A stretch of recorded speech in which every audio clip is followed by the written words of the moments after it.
If you don't know your numbers, you don't know your business. Most companies don't have a clear picture. We are TFR. TFR. Truth Frequency Radio.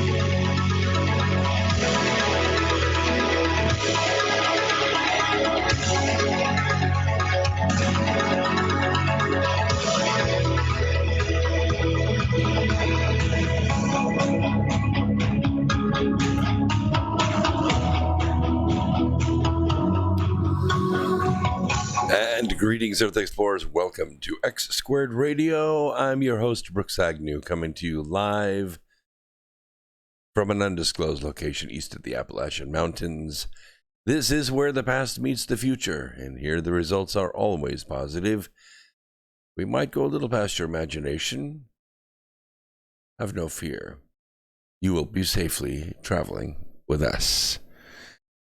Appreciate you being here with me tonight after 1,500 miles of driving this weekend.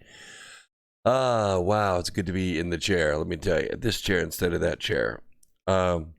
We are also on the Truth Frequency Radio Network, coming to you from the America Free Radio Studios. And this is X Squared Radio. And this is the voice of the revolution. We're also on YouTube Live. So if you are a member of YouTube, you can go to my YouTube channel, which is Brooks Agnew. And you can subscribe and you can share and you can turn those little notifications on so that you don't miss these live events on Sunday night. They're quickly growing. Of course, we've been here for some time, but now the word is getting out. And tonight, I have a feeling we're going to break another record. It could be good. It could be very good. Don't forget, if you are a member of the Awakened community, you need to be a member of the Truth Frequency Radio family. That is so easy to do. Go to tfrlive.com, tfrlive.com, and go to you can put /X2 Radio. That's my program. That's my archives. And you can sign up for the archives because even though you're listening to this great live show tonight, you may have missed one of the hundreds that are sitting in the archives. Chances are you're sitting there working on your favorite project or driving across the frozen tundra, and you have a need to hear another great episode, but it's not Sunday. It's not Wednesday. What am I going to do? Simple, easy. All you have to do is go to tfrlive.com and listen to an archive because you will now be a member for less than the cost of a cup of coffee per day. As I have often said, if you've ever been to New York, you should go down there sometime just for the heck of it, tour Manhattan. It's kind of fun. Make it a point to go see the Sirius XM studios, Sirius XM. I'm sure you've heard of them before. I'm sure you've heard hosts mention it before. They have 3 floors of one of the buildings down there. And it's nice. It's nice. It's professional. It's kind of busy. A lot of great hosts work there. And great studios exist there. And they are affecting the universe. And it is all, pay radio. That is to say, people subscribe to Sirius XM. They pay a monthly fee or a yearly fee, and they listen to free speech. Supposedly, that's what's going on a short distance away at the National Public Radio building, the NPR building, the one that they take a little bit of your check each Friday, and they stick it in the NPR mailbox, whether you want to or not. And NPR streams a thick wide, multi-band message of propaganda 24 hours a day, all anti-government, all anti-American. It's terrible. I mean, if you ever listen, you're going to get a rash after a while. You're going to say, wow, what in the heck am I listening to? I'm listening to, Radio Communist America. And that's the money that they take from your check each Friday and they give to them. But that's not the important thing. The point I want to make is their building is super fine. Oh, wow. If you want to see some really fine architecture, some really fine decoration, you need to go to the NPR building. That's really something, really something. So if they're taking all that money from you, millions and millions and millions and millions of dollars a year, and they're pumping propaganda at you 24 hours a day against your will, the way to counteract that is to tax yourself. Tax yourself. Choose to take $2 a month. $2 a month. What is that? It's I don't know. It's insignificant for most people. But you could set it up. You could set it up on your PayPal. Easy to do. Recurring payment, $2 a month. And you could send it to tfrlive.com. Easy to do. Right on the donate button. Now, tonight, there are maybe 50,000 people listening out there. Or during the week, maybe 100,000 people. Can you imagine what would happen at the TFR studios if they received $200,000 a month in donations? I can tell you, we would save the world.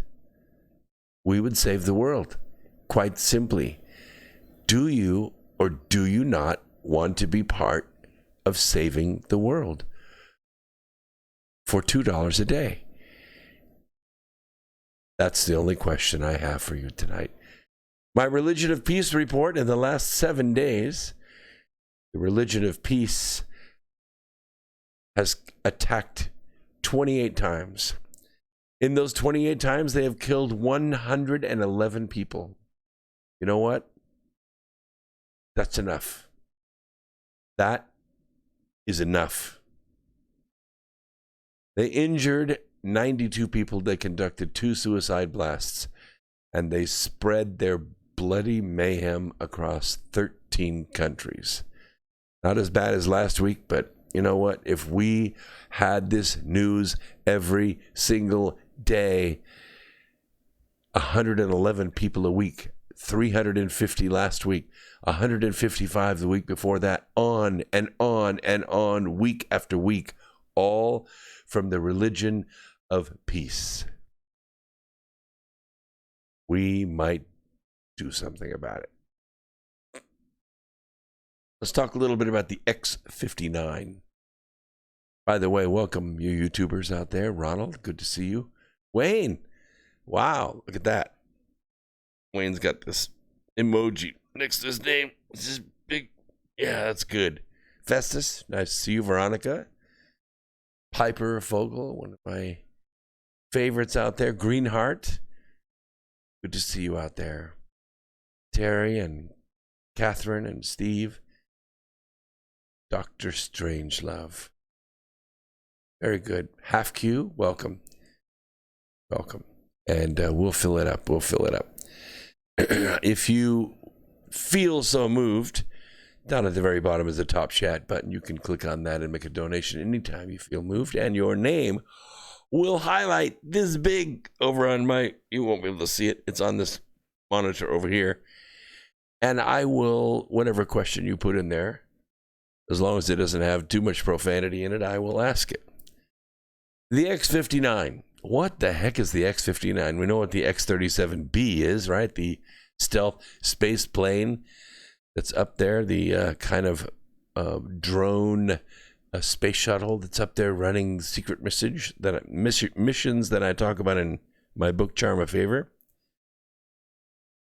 While the Trump administration's proposed NASA budget for 2021 includes a big boost for human spaceflight, which, by the way, yes, the rumors are true. I am writing a new book I am writing book number 11, yes.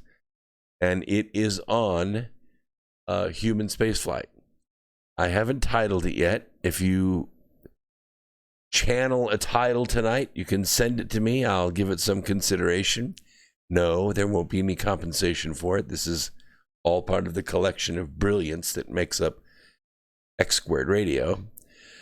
But that book is going to be introduced at the Contact in the Desert event. That's right.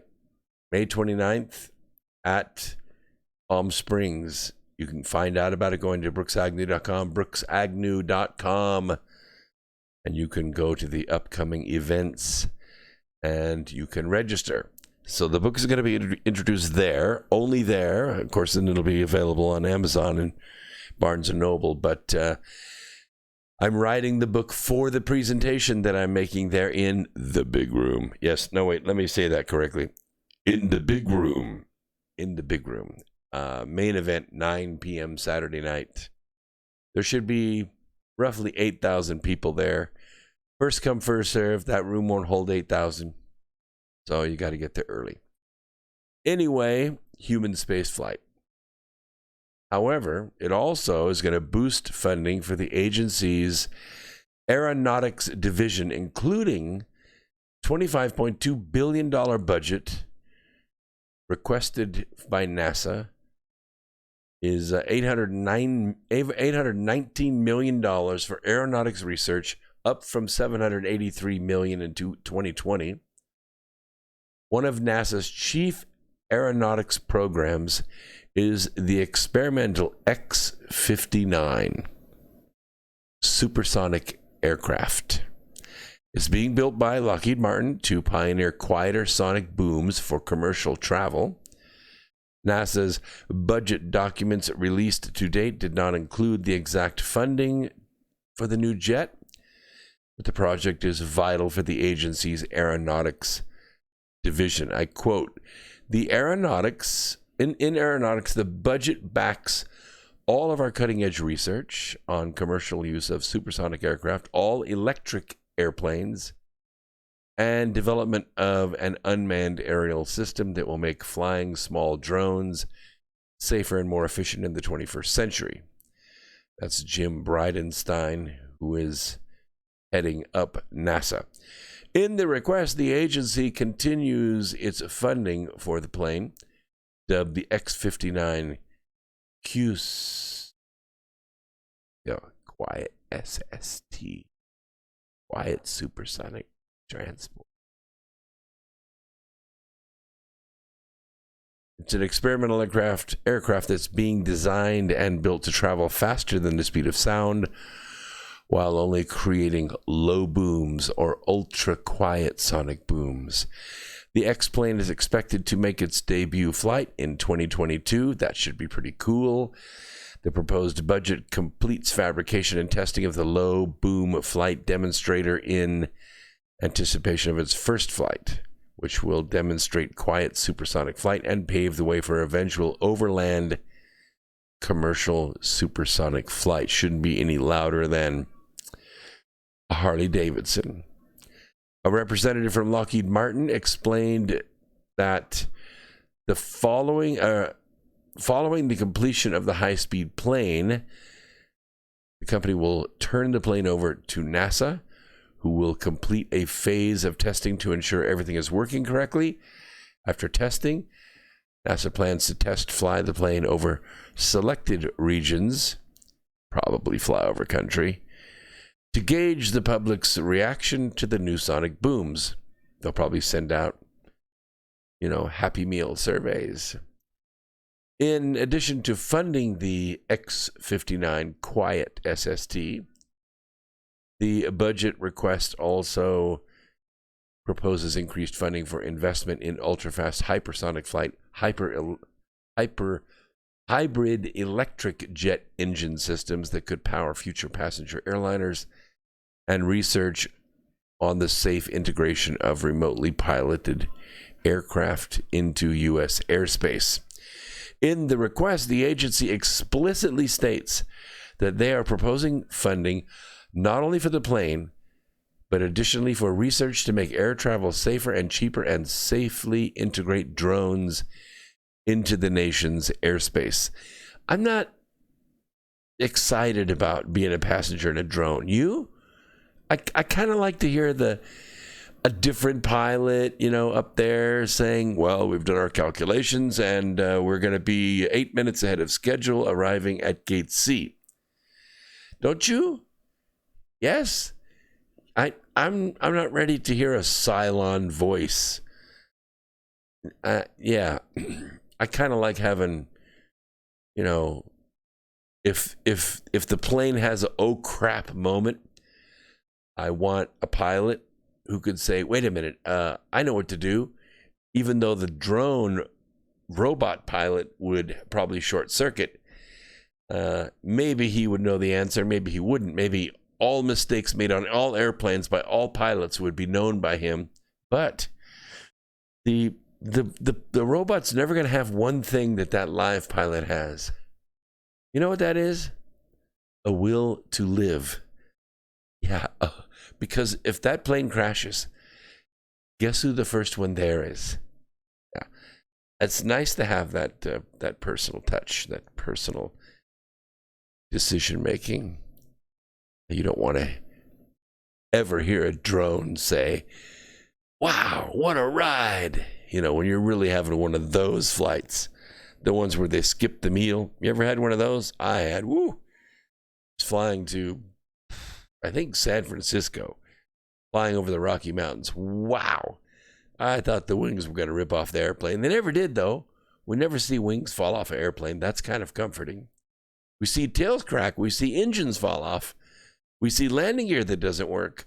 We see, the drink and meal cart hit the ceiling and go flopping down the aisle, but we never see the wings come off. This is good. Whoever builds those wings, they do a good job. All right. A lot of people in the chat room. I can't keep up with it all. Nikita, nice to see you there. Boo. Hey, what is that? Look. Yeah. Yeah. Looking good after that long drive. I drove down almost to Miami. I sold one of my electric trucks, had to trailer it up and haul it down there to a customer. I wanted to make the program tonight instead of running an archive. You're important to me. And so I drove all the way back, and I got back a couple of hours before showtime. So I was able to do a modicum of show prep, take a short nap to sharpen the brain, and here I am with you. So I appreciate that, Boo. Thank you so much. James, new person. I like to see you out there. Intercontinental travel planes. Emphasis on inner. Oh, yeah, I get that. What do you think about electric planes? You think, would you notice if the plane was like slowing down a little bit? Would you feel bad about that? Or would you there's no extension cord out there. We had a full charge, but the batteries, weren't complained about by the last pilot. But this pilot's saying, we have a little headwind here, and I don't think we have enough charge. We're going to have to land at Kansas City. What do you think about that? I'm in the electric vehicle business. I know what happens when the vehicle begins to slow down. When you feel that almost imperceptible, the human body has a great accelerometer in it. We do. And it's not just necessarily in the ears. It's more like in the, it's in the core. You could feel it when that acceleration, it just, a little bit off. Like you could tell if the octane of the fuel is off just a little bit. You mash that motor and it just doesn't accelerate just right, or you don't come out of the corner just right. You're calling the pit crew, hey, what's going on? Human body picks it up almost before anybody. So you feel that little imperceptible, ooh, that's a little sluggish. We might start looking for a charging station. That's a little bit different when you're in an airplane. Yeah. The other thing is, people really get alarmed. No pun intended, but hang on a second. Let me pull this out and I'll show you what I'm talking about. This little baby right here, which I think most of you have one, this, it puts out not very much wattage, not very much at all. But there are all kinds of alarms out there now. You don't want to do this, right? No, we use buds, or we use Bluetooth or something. We don't put this against our head. You know why? Because we say, well, all that radio energy, right against the skull might not be good. That little electric charge, that whatever, I don't want that electromagnetism next to my brainiac. And yet, we're willing to strap a 100 kilowatt 3-phase AC motor between our legs and drive it around. We have no problem doing that. Wow, we make an inductive field that's big enough to swallow a house, and we ride around in it, eating, high-fat food. We have no problem doing that. Oh, I'm sure you will eventually. It'll come out. Not our vehicles, of course. Our vehicles run on DC. Nice and safe, nice and quiet, good for the human body. No 3-phase AC fields. But what about an airplane? You're going to make a 4.5-hour flight in an electric airplane, and you're sitting in between 4 1-megawatt motors for 5.5 hours? 1 or 2 on each side of you? Well, how do you feel about that? A big inductive field the size of a city block going through the air. I'm just saying. Our phone lines are open, 213-233-3998. There's the phone number right there on the cover. If you're on YouTube Live, you can call us. I'm looking at the phone lines right now. Just a thought. Green? Oh yeah. No pollution? Well, not at the current time. We don't think about all the electricity we had to generate to charge up the batteries on that airplane. We don't think about all the lithium mines or the, things that we had to burn or smelt or react to make all the components to make that airplane. And we don't really know what to do with the airplane when it's worn out, the motors or the batteries, all those heavy metals. We don't know what to do with all that stuff. Maybe we reclaim it. Maybe we don't. I don't know. There's a life cycle to this kind of stuff, right? We're conscious of it because we're in the business. But airplanes that's a little bit different thing. If your car has a problem, you can just get out. Close the door, get out. If a plane has a problem, I don't know. You'd have escape pods on that airplane. That would be kind of cool, wouldn't it? Yeah. Row 37, out the side of the airplane. That'd be a hell of a ride, wouldn't it, from 35,000 feet? Woo! Wonder where you'd land. That's kind of a crazy thought. Might have that from time to time on this program. So let's talk about the origin of consciousness. I know it's a very deep subject. We're going to get into it, and from time to time we do talk about philosophy here or psychology, but I want to try to go at this a little different way. There have been lots of books written on this. The human mind is a little bit like trying to look at the universe while you're in the universe. In fact, it's exactly like that. It once operated in a state in which cognitive functions, this is actually functions that require awareness. Some functions just don't require awareness. Like if a snake strikes at your hand, what do? Well, yeah, you pull your hand back, right? That's not really an awareness function. That is a instinctive function. And it's not that you can even see the snake striking, but you have an innate fear of the snake striking your hand. And so when the snake moves, you instinctively move your hand back. And actually, it's pretty darn fast. Not as fast as a cat, not as fast as a mongoose, but pretty darn quick. And there are probably other reactions that take place at the same time that snake strikes at your hand, none of which, of course, have anything to do with cognitive functions. But generally speaking, they're divided between one part of the brain which appears to be speaking and the second part which listens and obeys. And this has been referred to in the psychological world as the bicameral mind. Now, I know you can think of it as left and right half of the brain, but that's not what I'm talking about here. Because the left brain, has its functions, speech and emotion and all of this thing. And the right side of the brain is, very logical and very analytical, and most of the math functions are done there. Music is stored there. Just a little different. That's not the bicameral mind I'm talking about, and I'm not talking about bipolar either. Myself, I'm tripolar, so don't think you're special. The thing is, the bicameral mind has a way of, I have friends who say, I checked in with spirit. I checked in with my higher self. I prayed and I received an answer.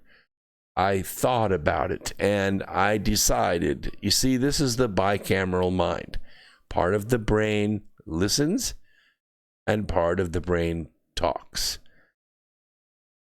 This is an important relationship because you don't see this in other life forms on the earth. You just don't. Now, even whales don't seem to have a bicameral mind. Let's take a quick break. We'll come back. We'll think about this some more. Don't go away.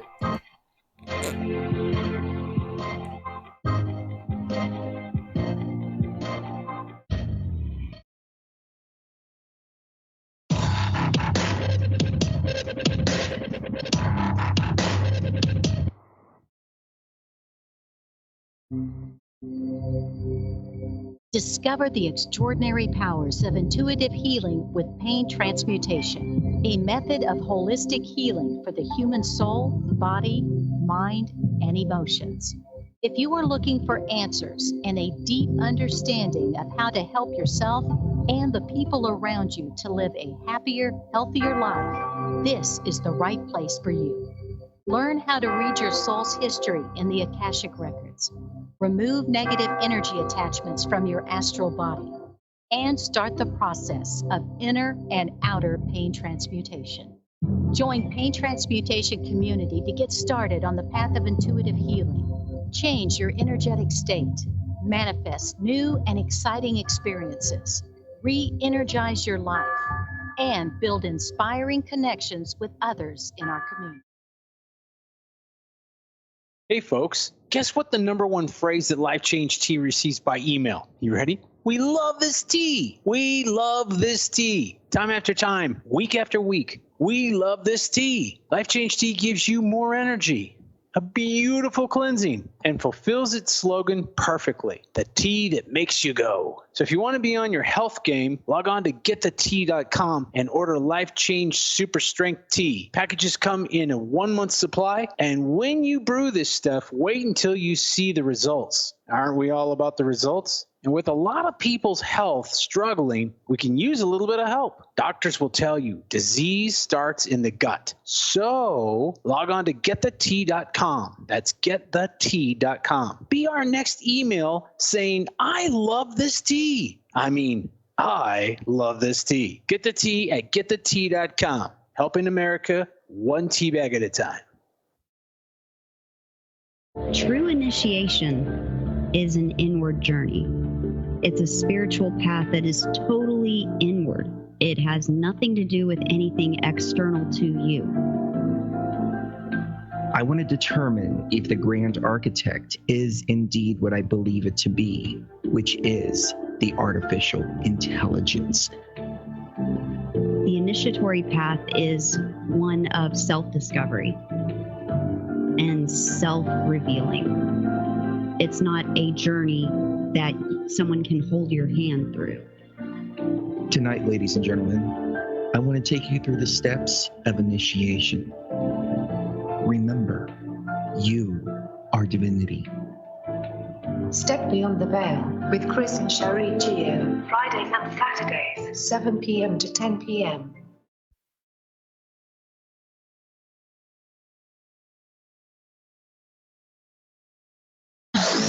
No hate, no hype, no fear. We are TFR. Your protection from deception.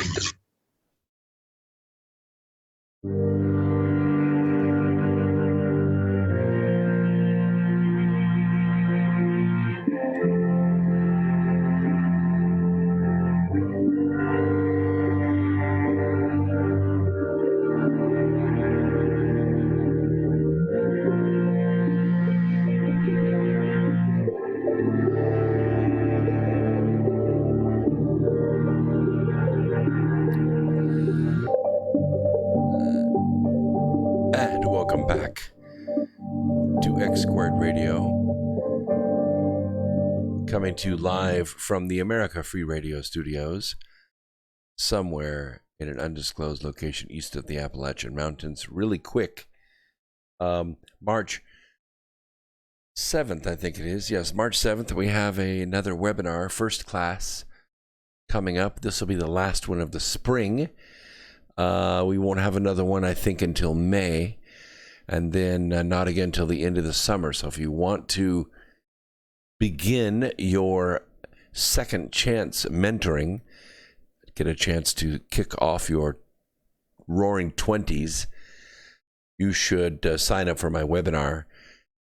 We're going to go through pretty deep subjects pretty quickly, but you'll give you a lot of tools that you need to be able to make this life do what you want it to do. Long story short, I often say the first 40 years of your life, you did what you had to do. Second 40 years, it's time to do what you want to do. When we set aside our life purpose for other purposes, it's important. It makes us feel good. It's how the human race survives. Children are born and raised and go on to have their children and raise them. Once that part is done, it's time to get back, open the door again, take your life goal, your dream, your bucket list back off the shelf, and resume you. This is the class that'll help you do that. If you're ready to begin your roaring 20s, sign up for the webinar. Go to brooksagnew.com, brooksagnew.com. Go to the left-hand side, follow the arrow there if you're on YouTube, and click on the webinars link. Webinars, super easy. The best $47 you're going to spend on yourself. I guarantee it, because if it isn't, I'll give you your money back. All right, let's move on with the origin of consciousness. It's perhaps a subject we need to think about from time to time, even if we don't come up with an answer to it, because what really makes the difference between the human being and all other life forms on the earth is that we have the ability to perceive time. We have the ability to not only look at the past and reflect and improve and change, sometimes instantly and sometimes over time.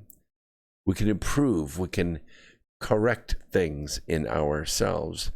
Not any other life form on the planet does that. They just don't. You can train an animal, but an animal is not going to think about the way they did things yesterday compared to the way they do them today. This bicameral mind may be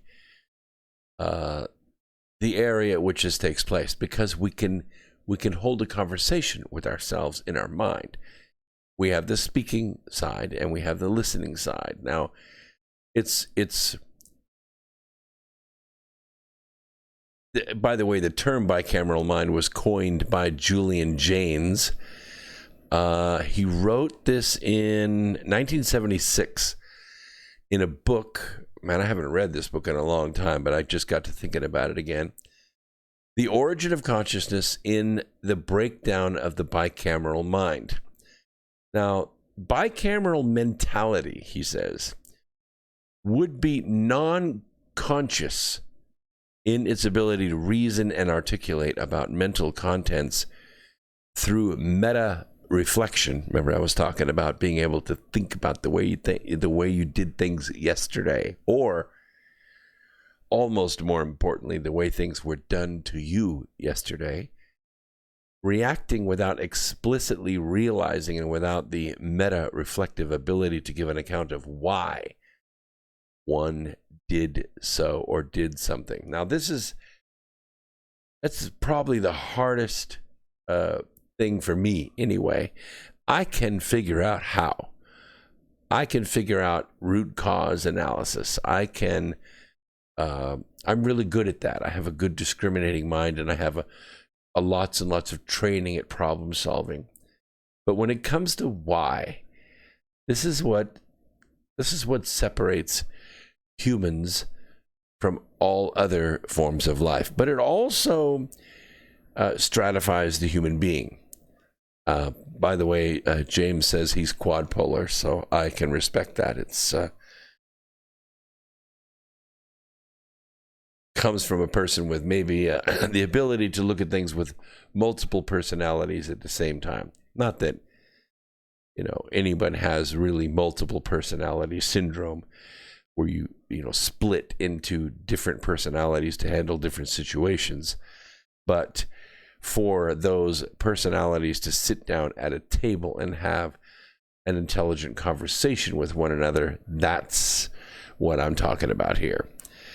And in fact, if you go back in some of the deep historical philosophy that goes back before, the Iliad and the Odyssey, or goes back, before Socrates, before Plato, before those writings, typically what they talk about is this is the time where the gods stopped speaking.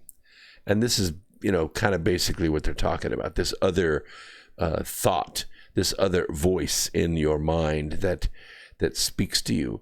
It's now inside your mind instead of in front of you. It's not your higher self is in another dimension, not in another room of the house that you go visit 3 times a day and sit on a pillow and get guidance. I know a lot of you would think that would be really, really nice, but see, that's not the point of being mortal, is it? When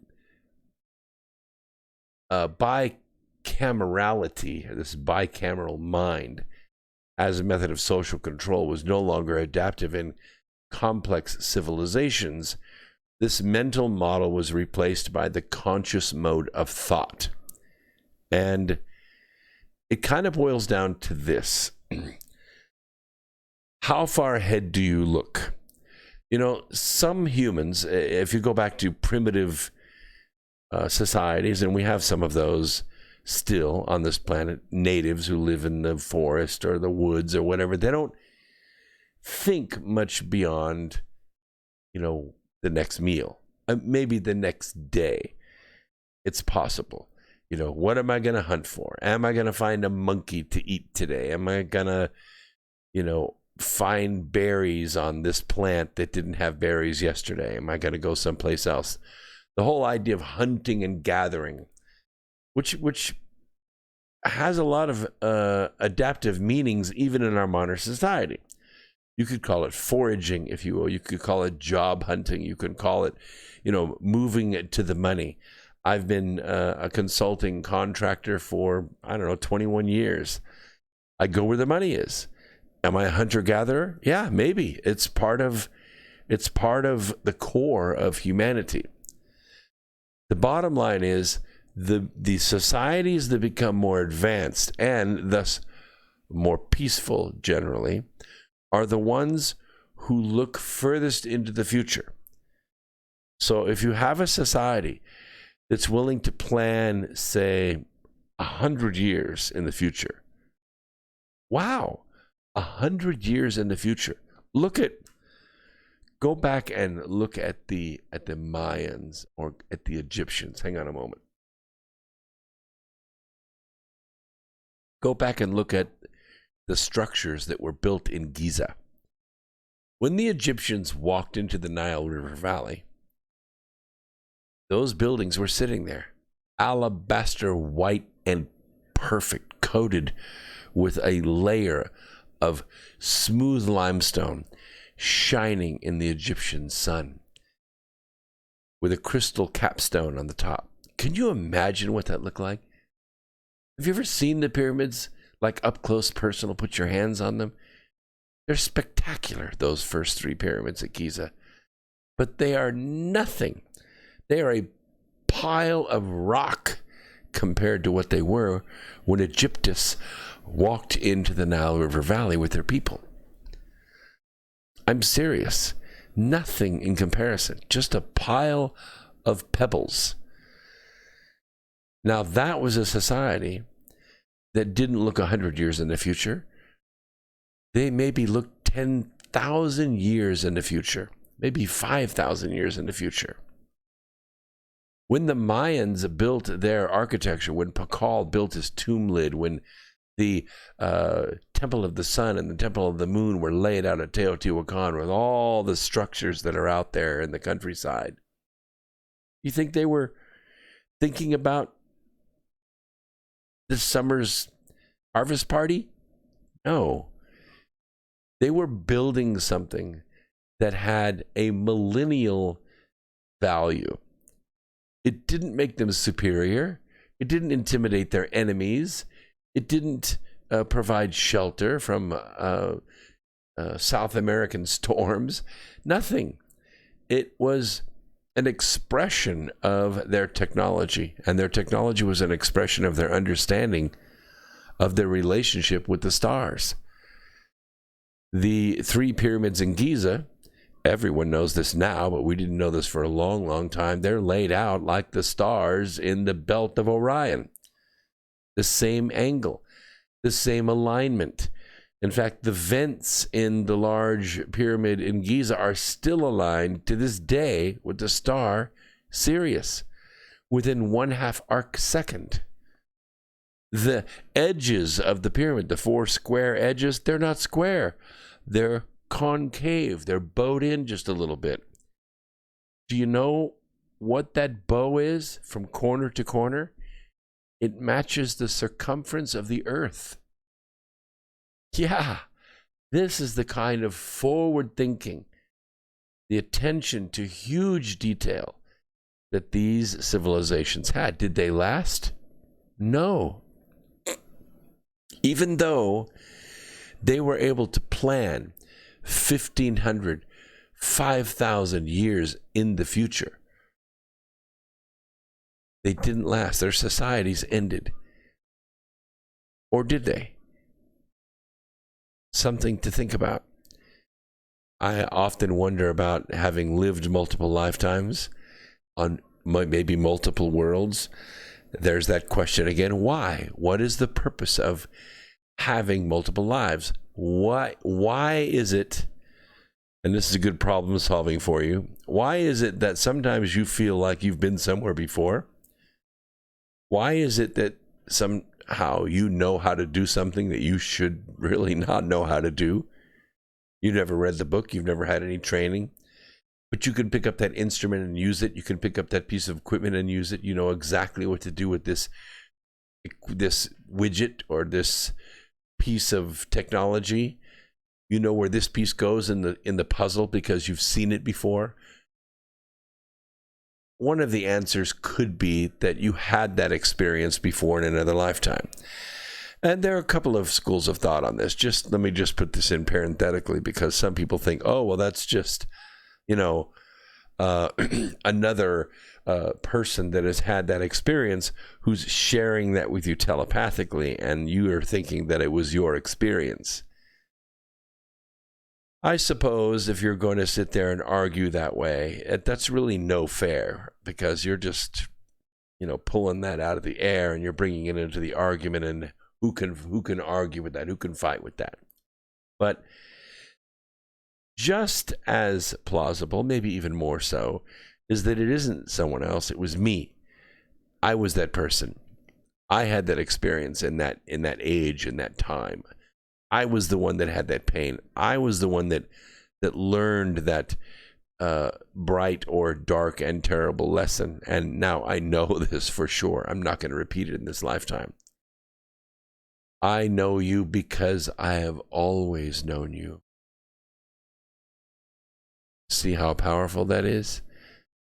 because you are eternal beings having this mortal experience, it changes the perspective on this whole bicameral mind. According to Janes, ancient people in the bicameral state of mind would have experienced the world in a manner that has some similarities to that of a person with schizophrenia. Rather than making conscious evaluations in novel or unexpected situations, the person would just hallucinate the voice of God, giving admonitory advice or commands, and they would obey those commands without question. One would not be at all conscious of one's own thought process per se. Jane's hypothesis is offered as a possible explanation of command hallucinations that often direct the behavior of those affected by the first rank symptoms of schizophrenia, as well as other voice hearers. We do see that even in modern society. We see people that do horrible things because God told them to do it. I give the Religion of Peace report at the beginning of every single program here at X Squared Radio on the America Free Radio studio. And it blows me away. Hundreds and hundreds of people every single week. Suicide blasts. Are you crazy? Who in the world grows up with the dream of blowing themselves up? You see, this is this hallucination. God tells you to do something. Here, go strap this on yourself and go down to this market and blow all the zucchinis to hell. This is the hallucinatory, non-conscious being making decisions out of obedience to that voice. But all of humanity isn't that way. A lot of humanity is awake now. A lot of humanity is able to tune into this program Mondays and Wednesday nights at 8 o'clock, and they can hear things that make them think deeper and more profound thoughts, make them look a little bit further into the future. Sort of like just raising the headlights up a little bit so they splash out on the highway just a little bit further ahead. Because if you can do that, if you can plan out that far, you won't spend everything you made Friday by Sunday night. You see what I'm saying? This is what a savings account is about. This is what a 401k account is about in a small way, Some people can say, well, I just can't save money because I don't make enough money. Bicameral mentality would be non-conscious in its ability to reason and articulate without mental contents through meta reflection, reacting without, explicitly realizing, and without meta-reflective ability to give account of why one did so. This why, so important. Why did you do that? You can easily say, well, I'm not a very good why person. I've said that myself. Why did you do that? I mean, I could figure out why I did something, but I can't figure out why you did something. I can't figure out why the company does what it does. Right? Why? It's a very odd thing. So the Bronze Age, this age where, I don't know why anthropologists do this. They talk about the Iron Age, the Bronze Age, like, oh, we discovered, a metal that would cut bone a little bit better on the battlefield. And so let's call it an age because the tool was harder. The weapon was more destructive. Suddenly, man was smarter because he could make steel swords instead of bronze swords. The second millennium, somewhere around the 2000 BC, It led to mass migrations and created a rash of unexpected situations and stresses, which required ancient minds to become more flexible and creative. Self-awareness or consciousness was the culturally evolved solution to this problem. This necessity of communicating commonly observed phenomenon among individuals who shared no common language or cultural upbringing encouraged those communities to become self-aware to survive in a new environment. Thus, consciousness, like a bicamerality, emerged as a neurological adaptation to social complexity in a changing world. So, if you want to use that logic, you can say, all right, we went from the Bronze Age to the Iron Age. We made steel, and we saw mankind evolve because the effectiveness of their weapons changed. You know, when we went from the Stone Age to the Bronze Age, why was there this mass migration? Why were these refugees jammed all together into the same turnstile, as it were, different languages, forced to communicate one with another so they could cross the street or get across the river or get across the desert or the glacier? Why? Because they were being driven forward by the weapons of war.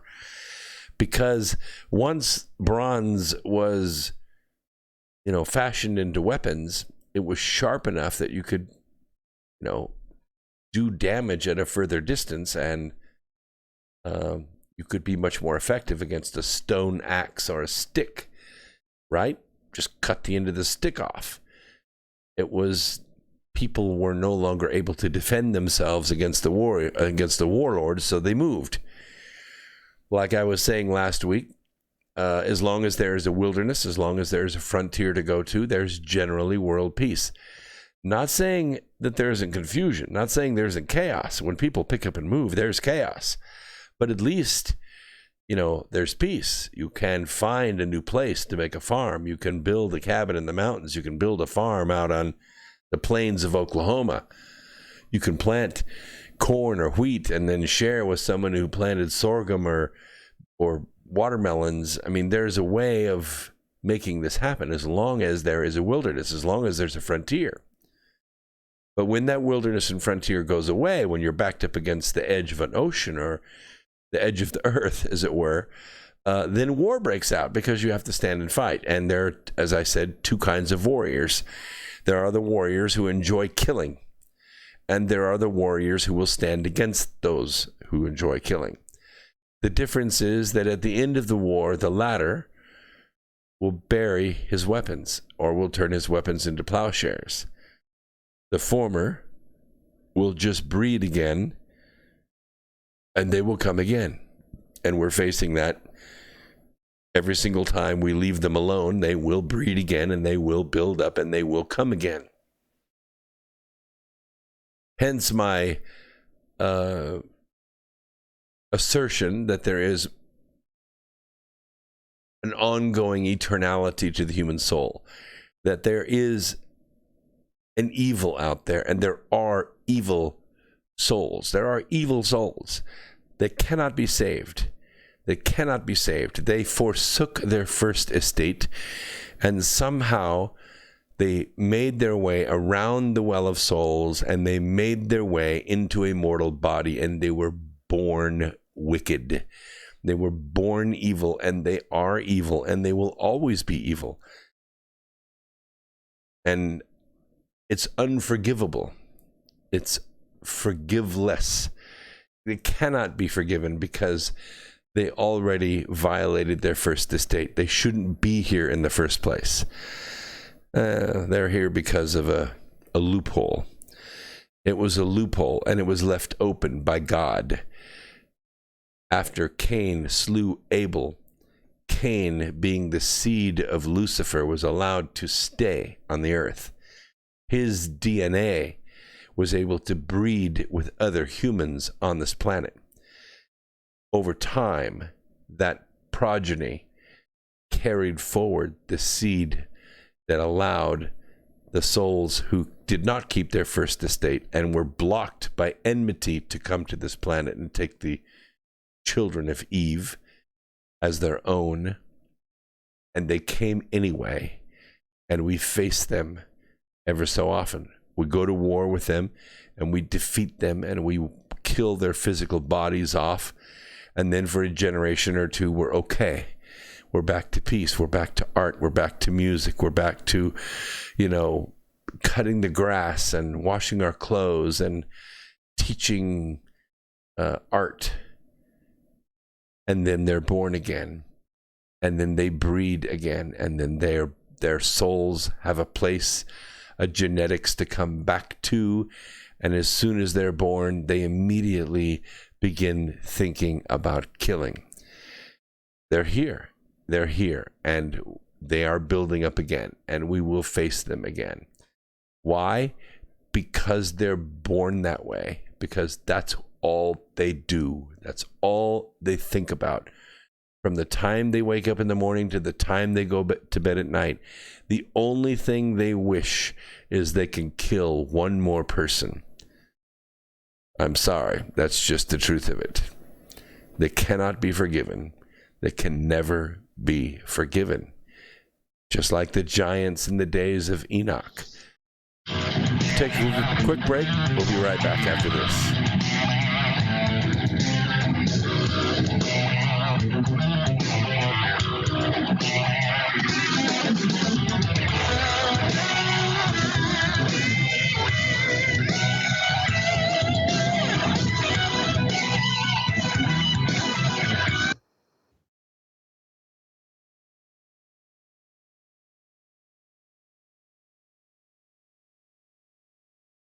Truth Frequency Radio is your number one source for news and information without the hate, hype, and fear. We're proud to feature cutting-edge programs like Beyond the Veil with Chris and Cherie Geo, X Squared with Brooks Agnew, Paranormal Portal with Brent Thomas, Sharonism Raw with Sharon and Missa, Fearless with Frank Castle, Strange World with Mark Sargent, The Eye of Ra with Ra Castaldo, The Infinite Fringe with Billy Ray, Ironworks with Josh Corey, The Kev Baker Show, and dozens more. Did you know you can listen from any telephone by dialing 641-793-7117 or call into your favorite show toll free at 833-TFR-LIVE. Uncensored talk and news you won't hear on the mainstream media. Truth Frequency Radio, your protection from deception.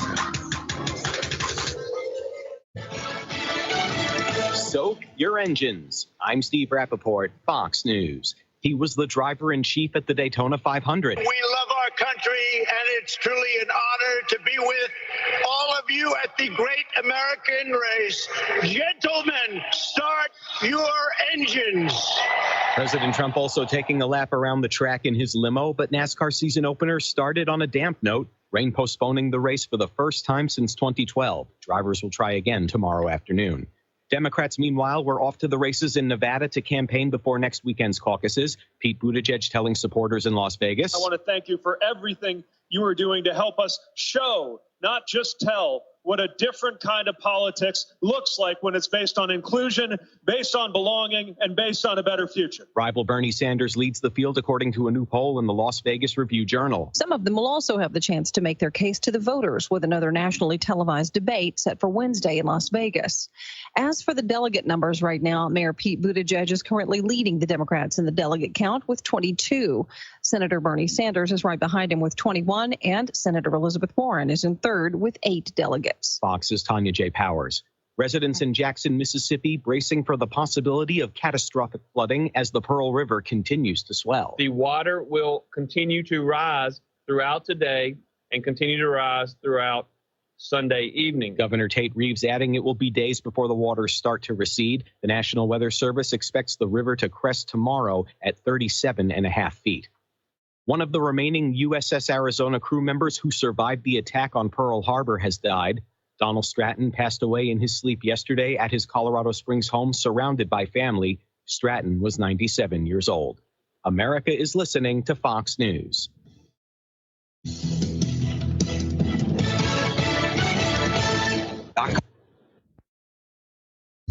into the truth frequency. Your protection from deception. This is Truth Frequency Radio.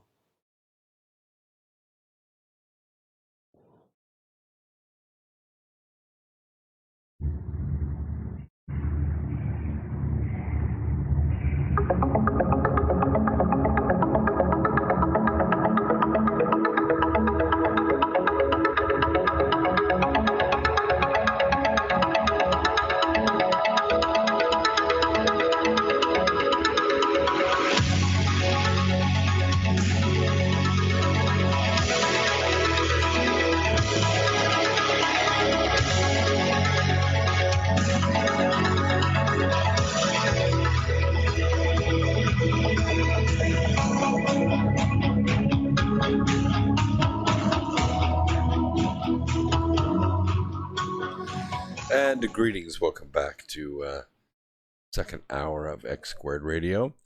So glad you could be here with us tonight. I want to keep my my train of thought going here because I'm getting to this evolutionary point. So with the Bronze Age, mankind ostensibly evolved, and then with the Iron Age, mankind ostensibly evolved again because, like bicamerality, consciousness emerged as a neurological adaptation to social complexity in a changing world. Well, here we are. We in, what was it, 1996? Yes, I think so, 1996. What happened was the internet. It was around before then, but it wasn't really accessible to everybody because it was dial-up. High-speed internet, cable internet first started entering the average household that could afford it, and high-speed internet began to change everything. It gave more information. It made the ability for people to make a presence known further than just, Main Street or their side street or whatever billboard they put out on the freeway. And we could see, those of us that could see far enough out into the future, you could see companies like Amazon or eBay. They were nothing then. We thought, every pontificator said, nobody's going to buy things online. Are you kidding me? If they want something, they'll go to Kmart and get it. They'll go down to the mall, they'll buy it, they'll try it on and they'll buy it. They don't want to sit at home and shop. Are you stupid? But those of us that could see further than that, we could see that it was inevitable. It was going to change everything. People were going to want things online and they were going to want them. If it was Wednesday, they wanted them Thursday morning, or if possible, Wednesday afternoon. We wanted the warehouse as close as possible. And we wanted you to bring it to our house for nothing, for free. Ridiculous. One of my guys that I hired back in the 90s was the guy. He was a MBA from Harvard. His name was Rick. And Rick is the inventor of Next Day Air. Yeah, Next Day Air for UPS. He originally took the idea to UPS. UPS was already in the, quote, express shipping business. And they said, are you crazy?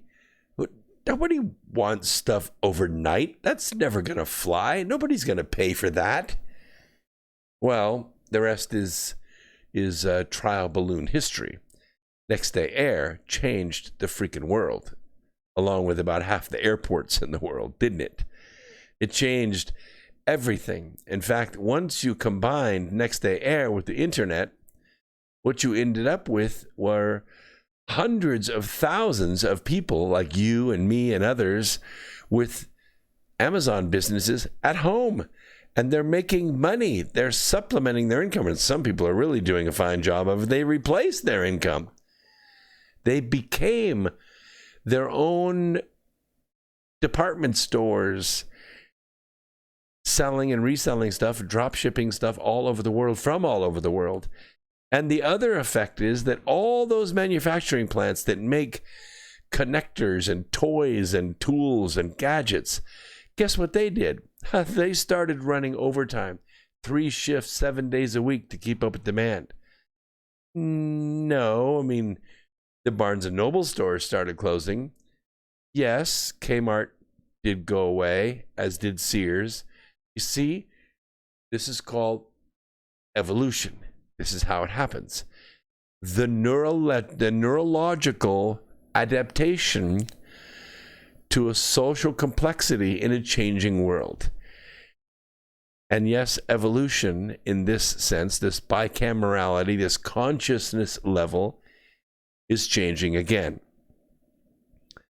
Fortunately, I mean, I think, thankfully, gratefully, it is not because of sharper bronze or harder iron or a faster bullet. This is the kind of adaptation we want to see in the human race. And this is way different than anything else that we've faced as a human race. As a human race, what we have generally faced is a new evil. We've either faced a terrible flood, a cometary, a pass, or a forest fire, or a warlord or a conqueror who comes in and subjugates everyone and changes their language and their education systems, but not now. This time it's a little different. My generation, it was an upgrade. Fortunately, a lot of us were like me. They were smart. They adapted to the cell phone pretty quickly. We adapted to the computer pretty quickly. We were able to master OBS and put all these neat graphics on the screen and come to you via YouTube Live and via TFR Live, and we can talk to hundreds of thousands of people all over the world. But for the next generation, they're hardwired to it. They're hardwired to it. They're going to do things we can't because we didn't have this base. When I was young, high-speed communications was 2 soup cans and a string. We maybe had walkie-talkies we could play with. We had, what we had when I was a kid? We had long-distance charges. Seriously. Greenhart talks about soul groups. Yeah, I think we do come through. We do travel through the universe, planet to planet, world to world. Maybe when a world ages and passes away, we are freed then. We're not connected to a heavenly body anymore, and we can go to another one of our choice. And maybe we chose to come here. And maybe we come here generally in the same age as each other's parents or children or parents or cousins or neighbors or lovers. We come here in groups and we experience mortalities, these neurological adaptations with each other. Sometimes we survive and sometimes we don't. Sometimes we don't find each other until way later in life. Maybe we see each other as kids and then we don't see each other again until we're adults. And oh yeah, there you are. And then we pick up where we were supposed to be when we were kids. And maybe if we'd hooked up as when we were kids, we would have killed each other. I don't know. I mean, who knows the answer to those questions? The point is that we have this feeling that we're bonded. We have this feeling that they're just a boatload of coincidences that just, after a while we have to say, you know what, I don't believe in coincidences. I think there's something here. I think we're supposed to be next to each other, be with each other, be friends with one another. Let's pick up a phone call. How about that? I got somebody in Maryland that's been on for about 10 minutes. Let's bring them on. Maryland, what is on your mind? Are you out there? You're live on X Squared Radio. You're in Berlin. I can see you out there. You're just being quiet. Just blink twice if you just want to listen. And you're just sitting there on the calling board because you want to listen to... Okay, I get it. No problem. I'll put you back on mute. You're okay. I don't mean to harsh your gig. We're all right. Number's 213-233-3998 if you want to call in. Be part of the chat room on YouTube. Be part of the chat room on Truth Frequency Radio at tfrlive.com. That chat room and YouTube chat room is free. That means it don't cost nothing to sign up. And your thoughts are always acceptable and loved.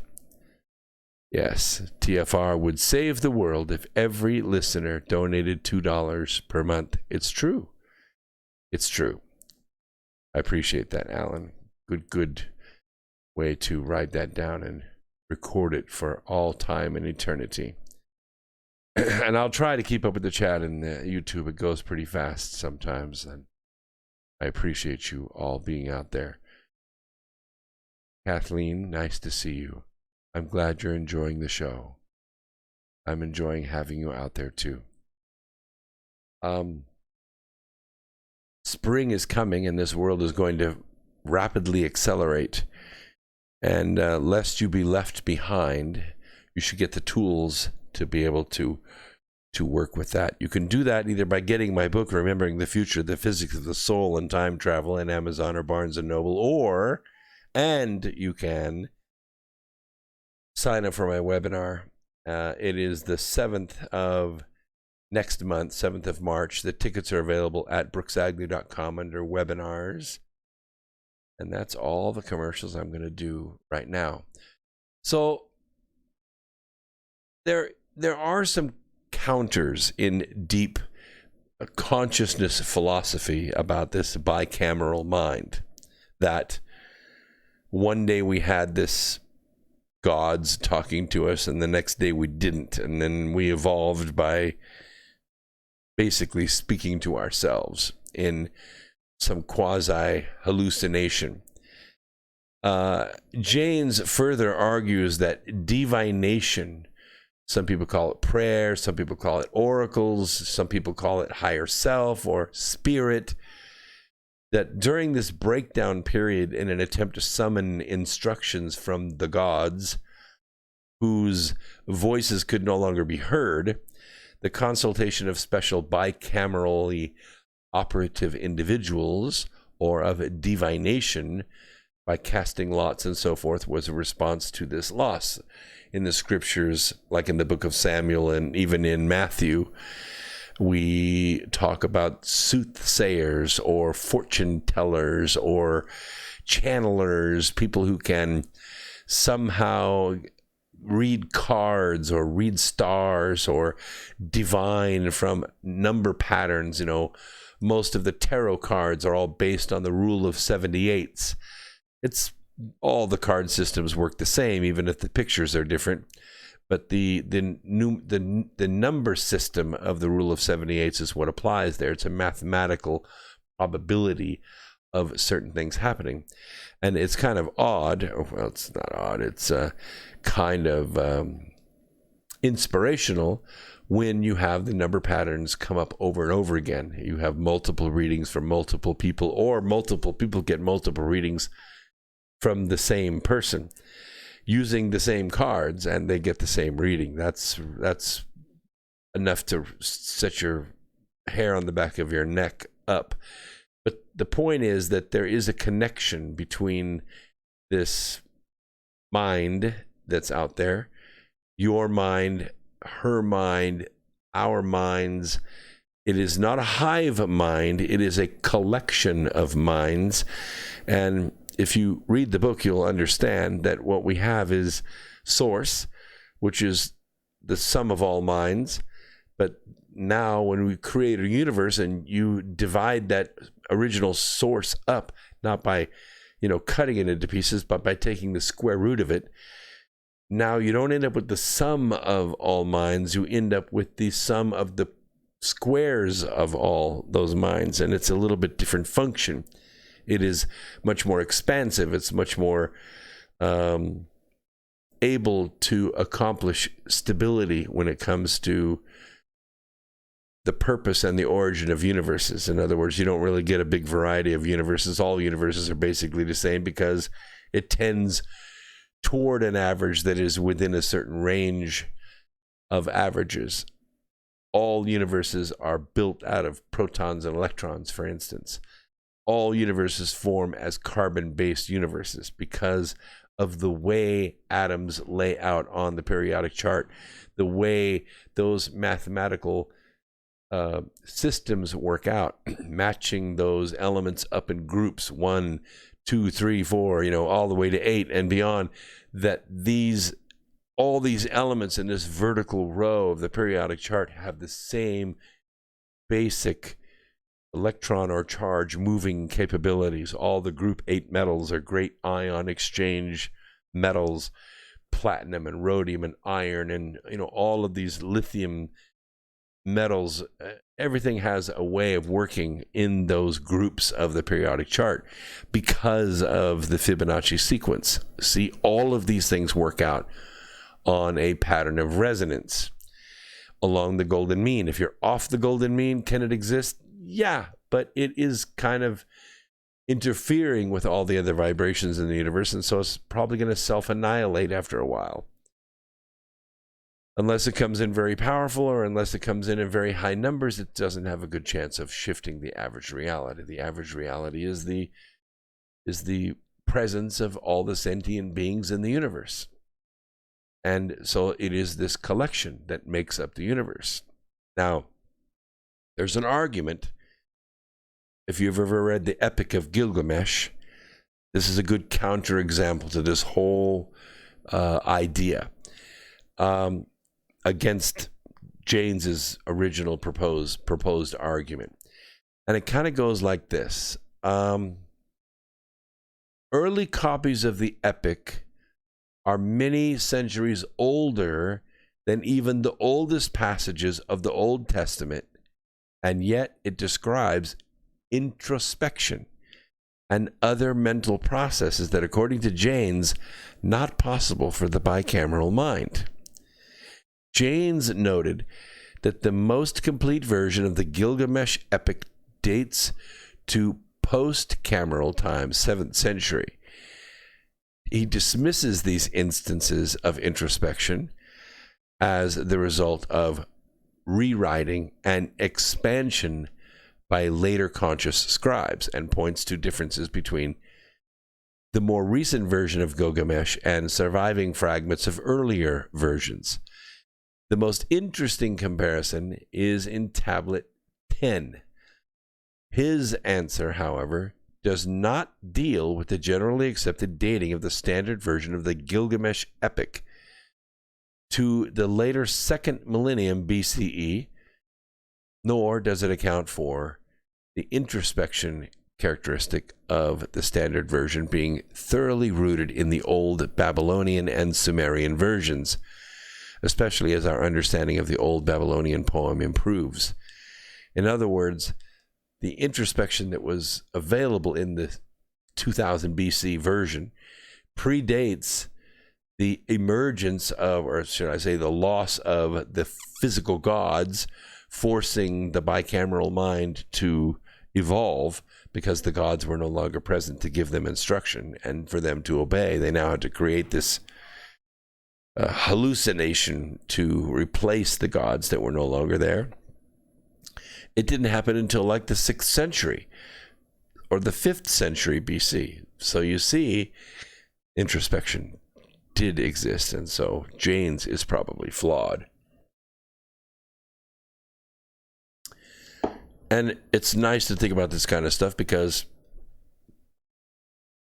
the origin of consciousness is one of the most intractable mysteries about the human mind because of its intrinsic conceptual and theoretical difficulties. True, it does require scotch from time to time, at least from my point of view. By adopting a truly multidisciplinary approach, this is the way to think about these things. If you approach it from strictly a theological point of view, well, first of all, it's going to give you an advantage if you're well trained in the theologies and the philosophies of those original writers, which I don't think is really fair. If you're skilled in chemistry and mathematics, that definitely doesn't make it fair.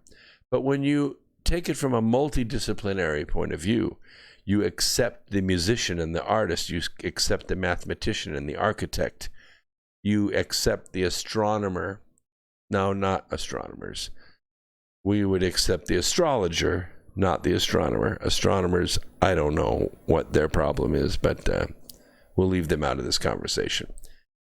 The point is that you bring this group of skills together, and now you have the ability to fill in all the pieces.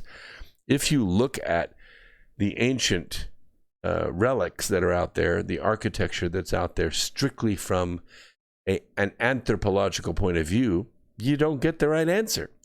If you look at it from a geological point of view, the age of the rock, for instance, or the age of the sediment in which it was found, you don't get the right answer. You get skewed answers. If you look at it from all those points of view, you get the geologist to sit down with the anthropologist. You get the astrologist to sit down with the mathematician. Now you're getting somewhere. Now you begin to understand. We're not talking about the human brain here. The brain is, just a bunch of gray matter up here. It's just a bunch of switches and neurons. Yes, it probably will evolve with, the right two people getting together and having a baby, if I want to just say it that way. Because the molecular memory that's passed on from one being to another through that process, haploid as it is, does count for something. The skills of the family do pass to the progeny. The children and grandchildren pick up the traits, pick up the skills somewhat through that molecular memory, which comes through the arrangement of those amino acids in certain ways and all that junk and the way it's laid out. And you have the cheekbones, you have the eyes, you have the attachment of the muscles to the bones. So you have this skill. You have the ability to talk to your nerves in such a way that makes you highly coordinated or makes you a wonderful painter or a fantastic, violin player or pianist.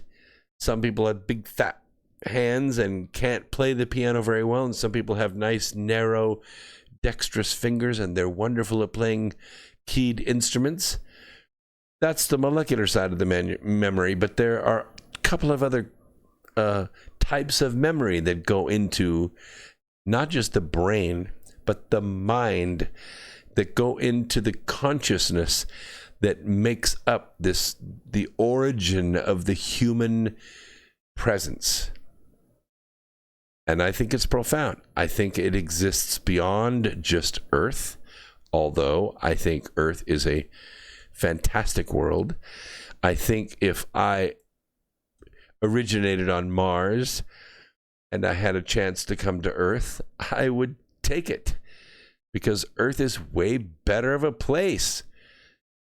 Come on, it's no comparison. Earth is a fantastic world. It spontaneously gives life. It tends towards stasis. It protects itself against toxins. It has millions and millions of forms of life, and it's generating more all the time.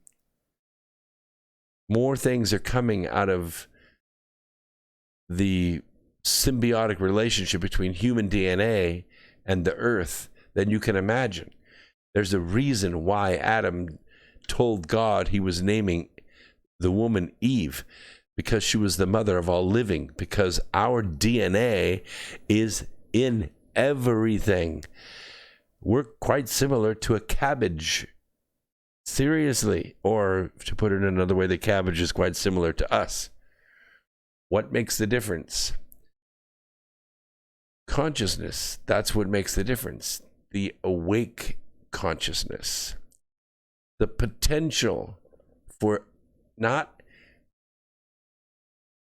being affected by the universe, but to affect the universe.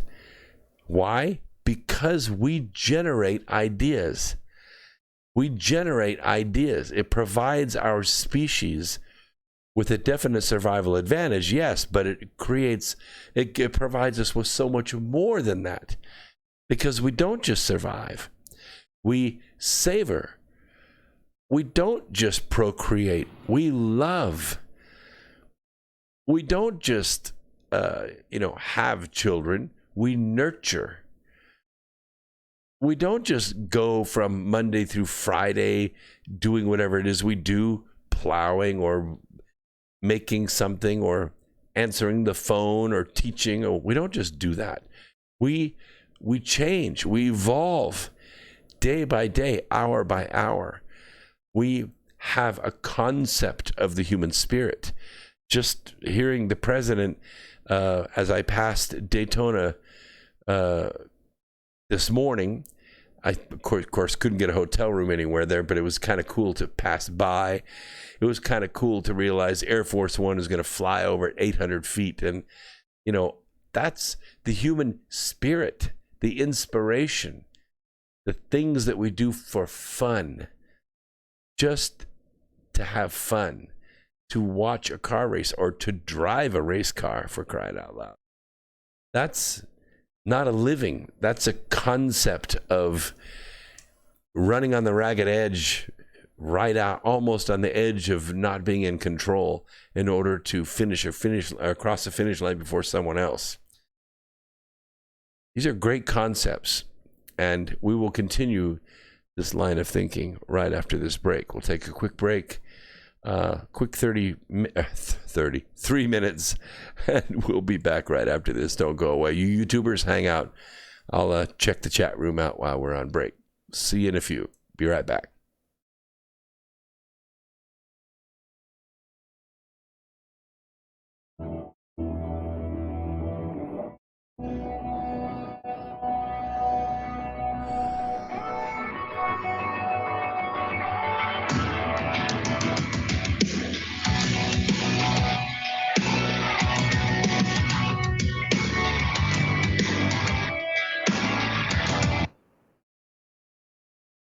Extendivite, a 7-herb combination made from garlic, cayenne, hawthorn, bilberry, ginkgo biloba, valerian, and milk thistle. Extendivite feeds our body with the right nutrients to keep us healthy. Just listen to what Arthur has to say. I was just calling to tell you what a great product you have. I had used this about 10 years ago after I had congestive heart failure. And it fixed me up and got me going for the last 10 years. Lately, I've been having heart trouble again. So I placed another order because this was the only thing that ever worked. And I just wanted to let you know that you have a great product. To order, call 1-877-928-8822. That's 1-877-928-8822. Or visit heartdrop.com. Extend your life with Extendivite.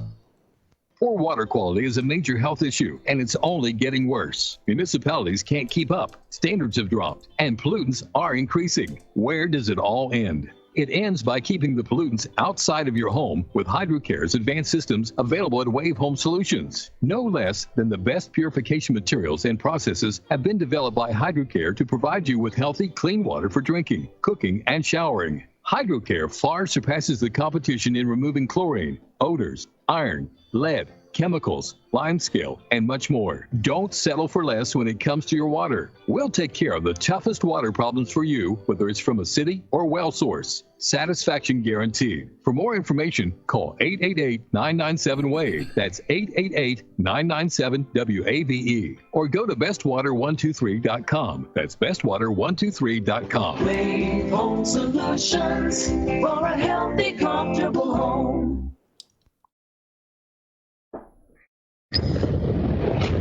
More than a dozen astronauts have officially reported UFOs.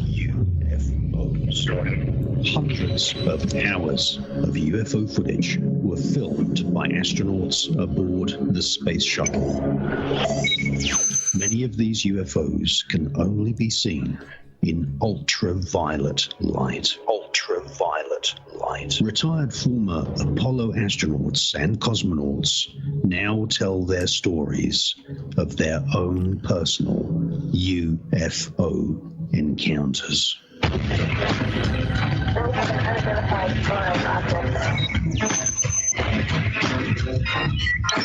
The Enigma Channel, intelligent television for planet Earth. enigmatv.com.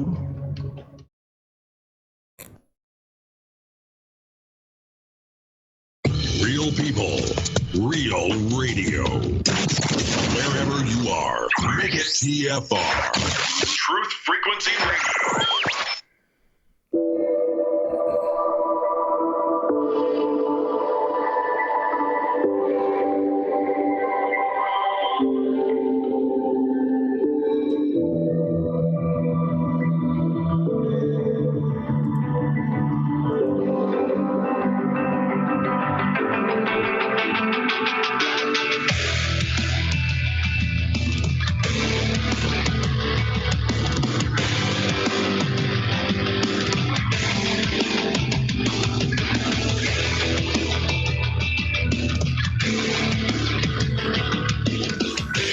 Hey, good to have you out there with us. Thanks for joining at X Squared Radio. Greenheart in the chat room wants me to let you know, and this will go out in the archives, but it does have importance for tonight. So if you're listening live, in Montpelier, Vermont, at the State House, 5 to 7 p.m., they're going to have a public hearing on expanding the red flag laws. So if you are a Second Amendment supporter, these red flag laws are going to allow the state to be able to take your weapon away from you based on something someone else could say.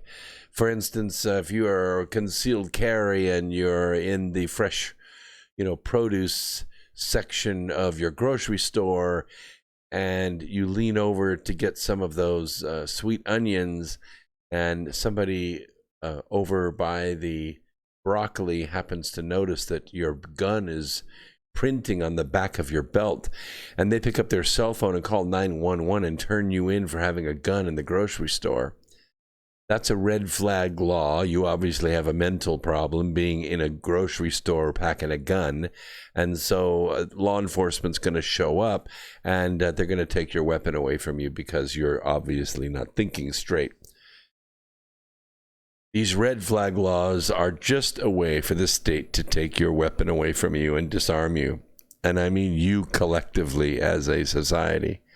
And once society is disarmed, then everything Bernie wants to do is fair game. So go down there at between 5 and 7 p.m. Tuesday of this week with Greenheart. You'll know her. She'll have the green heart, and talk about red flag laws at the State House. When we talk about consciousness, and we should do this all the time, not just here on X Squared Radio on Sunday nights or Wednesday nights. We have these deep intellectual conversations, just you and me, between you and me. We should do this all the time. It should be part of our life. It should be something that our children and our spouses, our lovers, and our co-workers see in us, because they should know we care. They should know we love hard enough to be able to share this with one another. That we, maybe even though we don't get along with somebody, we realize that they're part of our group of souls that travels through space and time together, and we're here to antagonize each other, if that's the case. There are, I think, there are a good set of arguments out there that support this. Do I believe that mankind evolved this bicamerality to replace the gods that once were in our presence speaking to us? Not really. I think that over time, what happens is the human gains and recovers memory, and that memory is cumulative. As each soul comes into reality or comes into being as a square root is square root is square root is square root, and you get down closer and closer to one. We never quite get there. It's asymptotic, of course. But you realize all of the souls, let me just do it this way, all those souls along that line, they're pretty darn close to the same size when they're created. Each individual has a set of a soul address. It only matches one other soul in the universe, the one that the square root was taken up to get us. But almost immediately, as soon as we're able to have a mortal experience, for sure, those two souls differentiate. They become different because they get different experiences and different memories, and they reach different levels of completeness over time. We talked about the molecular memory that's handed down to you from your ancestors, most recently your parents. We talked about this star memory in the past, about the fact that the physical matter, the protons and electrons it took to build your physical body as a fetus, from which you began dividing and making the being that you are today, even though you've replaced almost all those cells several times over, has an influence. Those stars, let me go back to the beginning of my giant sentence there. The stars have an effect on that matter that's used to build your physical body. And so there is some sense to the idea that there's a star memory, that the Earth was in a certain constellation, that the stars and the planets and different gravitational waves coming through the orbit of the Earth around the sun in the 12 seasons, or I'm sorry, 12 months, that had an effect on that matter that was being used to make your physical body. And so that's part of your star memory. Some level of your personality is affected. Some level of the why that makes you or influences you to do one thing over another thing comes from that memory. And the third type of memory is the light memory. Now, the light memory is something that's a little more difficult to explain if you don't read the book. If you read the book, Remembering the Future, you'll get it. But the light memory, light travels across the universe. And what we see when we go out and stand on the porch, right now, if I were to go outside, if it was a clear sky, look outside and see the stars, I'm actually looking into the past, right? Because it took some light years for that light to get to us. And so when we go out and look at the stars from this perspective, from here, from this planet, we're looking at the past. That star could have aged and passed away, and we won't know about it until the light from that event reaches here. For instance, not next year, but the following year, in 2022, light from an event that took place in the Cygnus region of the Summer Triangle, an exploding star took out its solar system. That solar system, one of the planets was inhabited, and the beings that were on that planet were wiped out of existence along with the planet. Well, the souls that lived in those beings were then freed, and they came here, many of them. And the interesting thing that we remember is that we remember that explosion 1,800 years ago. 1,800 years ago. How do I know that? Because in 2022, the light from that event is going to arrive here. 1,800 years it's taken for the light from that event to reach here. Don't believe me? Fine. Don't believe me. But if you really want to be amazed, write it down. Write it down. It's going to last for about 3 months. You'll see it. Everyone will see it. You write it down and you say, wow, I remember listening on X Squared Radio when Brooks Agnew told me that light was going to arrive, because he was there. It's going to arrive. You'll see it. It'll look like a new star. It'll last for about 2 or 3 months, and it will fade away, just like that little solar system faded away. But we are eternal beings having a mortal experience. Light memory. Light memory. Each of us have it. All you have to do is reflect far enough, and you'll see it. You've always seen it. You just didn't know what it was. You've always felt it. You just didn't know how to explain it. You've always loved her. You've always been with him. You just didn't know how to explain it. You'll see. You'll see. Just be with somebody that you really care a lot about when that light comes, and you'll see what I'm talking about. So we are evolving in the sense that we are adapting with ever more complex or ever more changing surroundings. And so we either evolve or we die, right? So we're not evolving in the sense that we're springing wings so we can, fly or thick skin so we can absorb solar radiation. Not that kind of evolution. I'm talking about an evolution of awareness. I'm talking about an evolution of consciousness.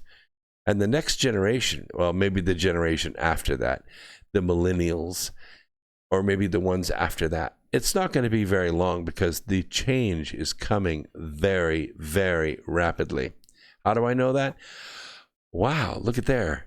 David, $5 in the top chat. Is the universe energetically a zero-sum environment? No, it is not. It is not. It started out with Source. But see, the whole purpose of Source being self-aware, of having that great I am moment, was not for entertainment. It was to increase. It was to increase. So it is not a zero-sum game. That is to say, you don't have to take something away from someone else in order to give to someone else. It doesn't work that way.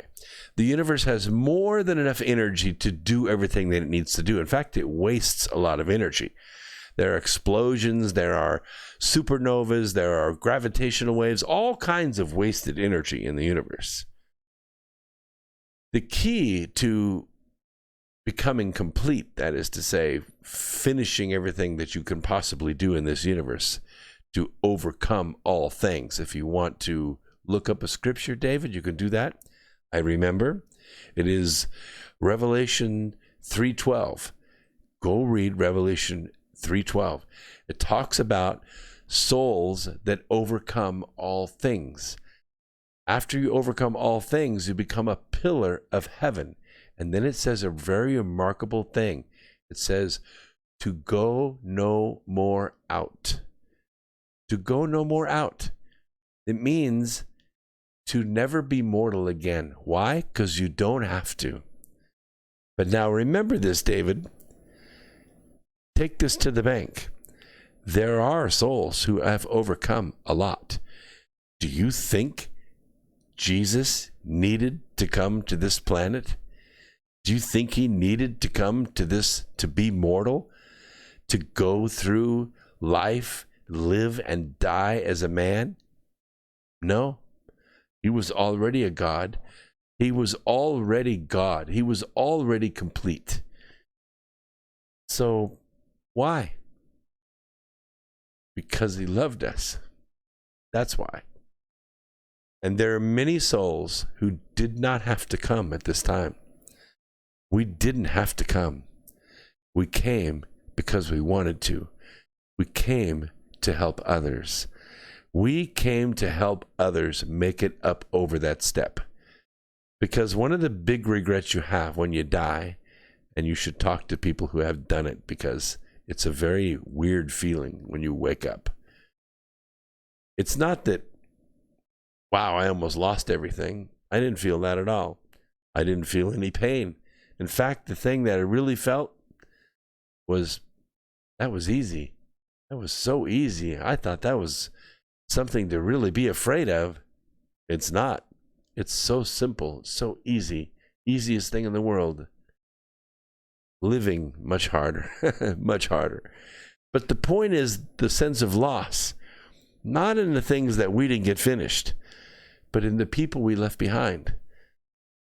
That's why we come. That's why we come. Because we don't feel good about being a pillar of heaven sitting there to go no more out when there are others that didn't make it. So we come. We come back. We come back to mortality. And the kicker is, you got the star memory. You have the molecular memory. You have to grab the light memory. You have to remember who you are. Once you remember who you are and all of the ages of experience and pain and wars and weaknesses you overcame, it makes life so much more accessible. Is it a zero-sum game? No. Because each individual soul address, you don't have to take from another soul. You give to another soul. And when you give, you become greater. All of us do. And so the original source becomes greater because all of us become greater. And when this universe is done, we will do another universe. Are you ready for that change? Thank you very much for the question, David. What's going on in Utah? Wow, what isn't going on in Utah? Wow. Let me get a drink of my orange juice here. Utah was founded, for the third time, I guess, by Mormons. What's a Mormon? Well, that's a good question. In 1830, there was a young man whose name was Joseph Smith. He had a series of visions, visitations from an angel whose name was Moroni. Upon reflection, reading it over and over again, I think maybe it was a hologram. We would think of it more like a movie. We would think of it more like a video, like a YouTube video. Because the things that Moroni said were identical each time he appeared. Each time he appeared, he said the same thing over and over again, like a movie. In 1830, that stuff didn't exist. So this could have been an interdimensional thing. It could have been an actual angel. It could have been some high technology, some time travel. Who knows? Who knows? But the interesting thing about the entire religion that was formed at that time is that it was the first religion that really accepted the idea of off-worlders. It was the first religion that really realized that by the time you get out of Genesis, you're introduced to 5 different beings, 5 different classes of beings, none of whom are from here. They're not from here. They were placed here. They were brought here. They came here. And it didn't stop there. It didn't stop there. So I found that to be interesting about the religion. But society, not so much. They didn't think it was all that. So they ran him out of New York. And the Mormons decided to go west. Oh, they went west. They went all the way to Illinois. Yeah, they went all the way to Illinois. In fact, they went right up against the Mississippi River. Swampland. I mean, mosquito infested, you don't know. But industrious as they were, they dredged it, they built it up, and this bend in the Mississippi River became quite prosperous. A little town called Nauvoo. And Nauvoo grew quickly, not just from Mormons having babies, but also from immigrants. And the immigrants came from all over the world, and they came with different skills. Some came knowing how to make weapons. Some came knowing how to carve stone. Some came knowing advanced architecture and civil engineering. And, well, needless to say, in a very short amount of time, Nauvoo, Illinois grew to be quite a prosperous little community. In fact, most of the houses in Nauvoo proper were brick. Yeah, brick. And guess where the brick came from? It came from their own foundry. They had their own foundry. They made their own bricks. They had their own streets laid out in north, south, east, west grids. Very, very efficient, very inspirational the way they put this together. And in those days, the railroad was coming west from the east, and it had to make a choice. Chicago or Nauvoo? Which shall it be? Truth be known, it should have probably gone through Nauvoo. Would have made a lot more sense. But the people in Chicago had something else in mind. So they came to Nauvoo and they burnt it to the ground. Most of it. The Mormons decided, you know what?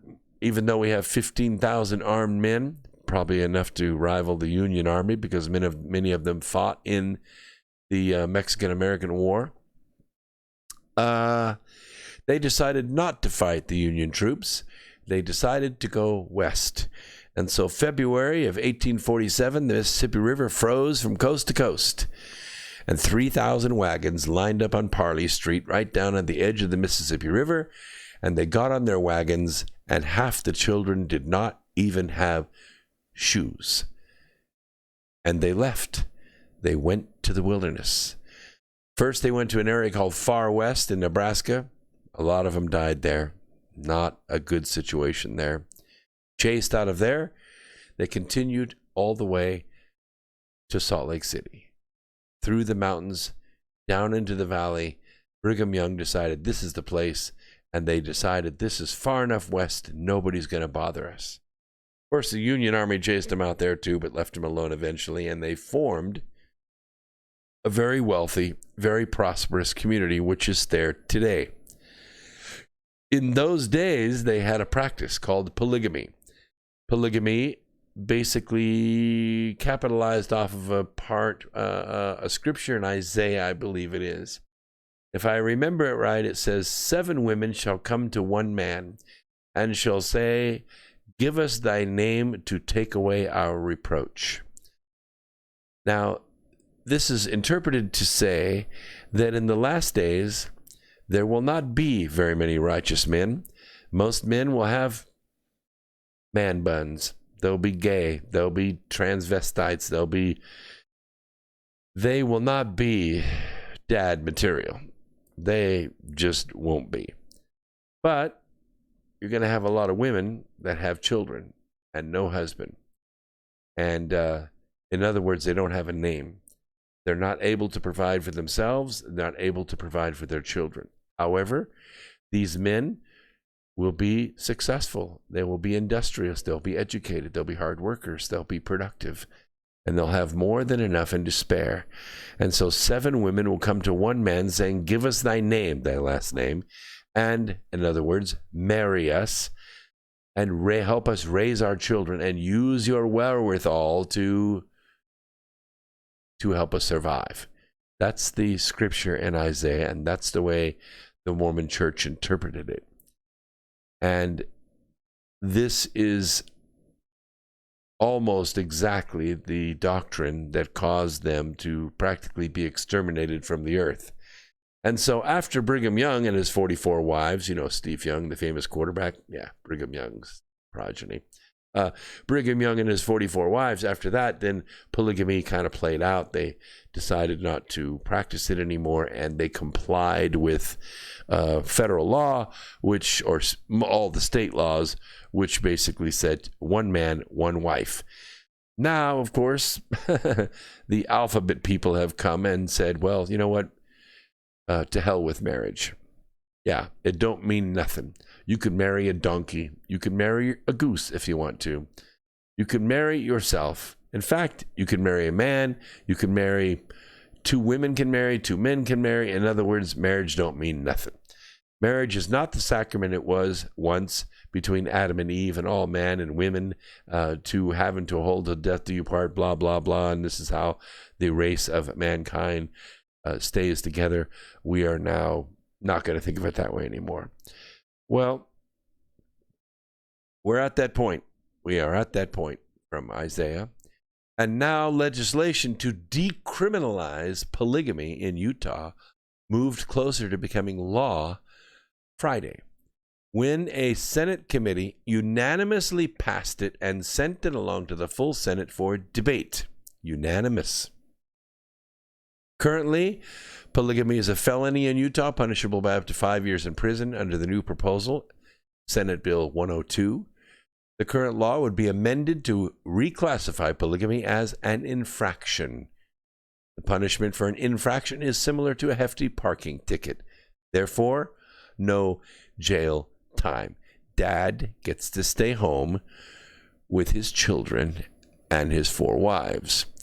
The bill was sponsored by State Senate Deidre Henderson, a Republican from Spanish Fork, not far from Provo. Don't prosecute otherwise law-abiding polygamists, but instead focus on actual crimes like fraud and abuse. Makes a lot of damn sense to me. Quote, we want to encourage more reporting and easier investigation of abuse, and the way to do that, after consulting with prosecutors and polygamists alike, is to reduce the criminal penalty so the high barrier to community integration is lowered. Angela Kelly, director of the Sound Choices Coalition, pretty nice lady, which fights against polygamy and its abuse of women, says Senate Bill 102 would only make the situation worse. To bring it down to an infraction, you're essentially saying that it's an okay lifestyle. She testified before the Law Enforcement and Criminal Justice Committee, and it might be for 10 people, but we're talking about society as a whole. Kelly became interested in the polygamy issue because of her upbringing in the Church of Jesus Christ of Latter-day Saints, also known as the Mormons. In a statement about the bill, the Sound Choices Coalition said, and I quote, the bill was co-sponsored by Salt Lake polygamists via Senator Henderson and the Libertas Institute.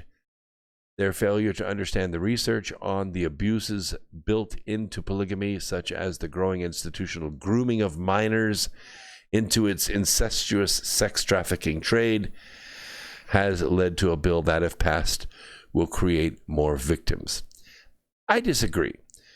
Proponents of this bill attempt to piggyback on the success of the gay rights movement by promoting the narrative in this initiative is about consenting adults doing as they wish. Well, let's take a quick break. We'll talk about this when we get back. Don't go away. More coming at you.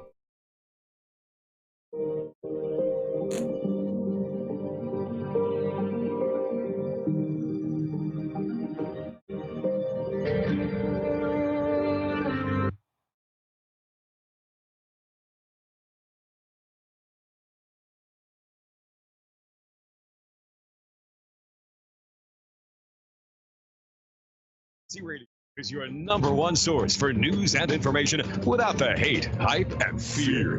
We're proud to feature cutting-edge programs like The Christopher Everard Show, The Covert Report with Susan Lindauer, Enemy Within Radio with Tom Barnes, Freaky Friday with The Woo Crew, The Gematria Effect with Zachary Hubbard, America's Evil Genius with Travis Cook, Phoenix Rising Radio with Phoenix, Quantum Connections with Lucky, and dozens more. Did you know you can listen from any telephone by dialing 641-793-7117 or call into your favorite show toll free at 833-TFR-LIVE. Uncensored talk and news you won't hear in the mainstream media. Truth Frequency Radio, your protection from deception. Card sharks on the campaign trail. I'm Steve Rappaport, Fox News. Democrats stumping in Nevada ahead of the state caucuses on Saturday. There are 4 days of early voting in Nevada. Yesterday marked day one. As of 5 p.m. local time yesterday evening, 11,800 Nevada Democrats voted early, according to the Democratic Party here in this state. Now, we don't know who they voted for, only how many voted, but Senator Bernie Sanders is leading the pack in recent state polls. He held a rally yesterday to encourage supporters to get out and vote early. He then walked with them to a nearby polling location. Fox's Ellison Barber in Henderson. Nevada's diverse population is a test for how candidates will fare with minority voters. Joe Biden counting on strong minority support after poor showings in Iowa and New Hampshire. Bill Clinton lost his first 8, 10, 12 primaries and caucuses before he won one. I don't plan on taking that long. But we're just getting into the meat of getting to the number of delegates you need to be able to win this election. And I'm confident we're going to be in good shape. Biden on NBC's Meet the Press. Hundreds of Americans evacuated on charter flights from Japan after being quarantined on a cruise ship because of the coronavirus. They'll spend the next 2 weeks under quarantine at military bases in California and Texas. The Centers for Disease Control confirming 15 coronavirus cases in the U.S. Rain postponing the Daytona 500, dampening NASCAR season opener, and an appearance by President Trump. Tens of thousands of patriots here today have come for the fast cars and the world-class motorsports. But NASCAR fans never forget that no matter who wins the race, what matters most is God, family, and country. The president serving as Grand Marshal for the Great American Race. Drivers will hit the track again tomorrow afternoon. America is listening to Fox News.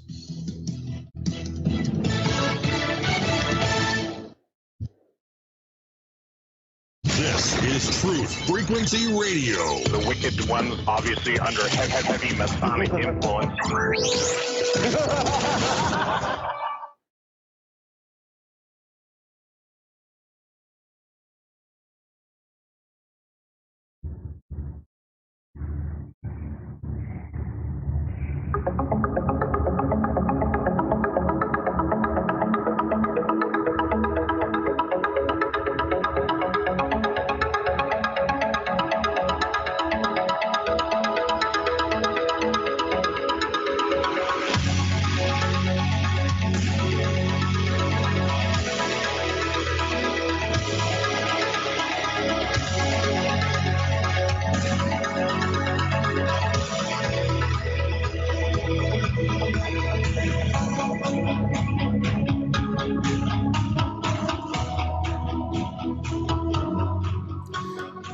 I appreciate the discussion in the chat room about the polygamy issue. It is a hot button for a lot of people, and I get it. I don't think that man has demonstrated well in this.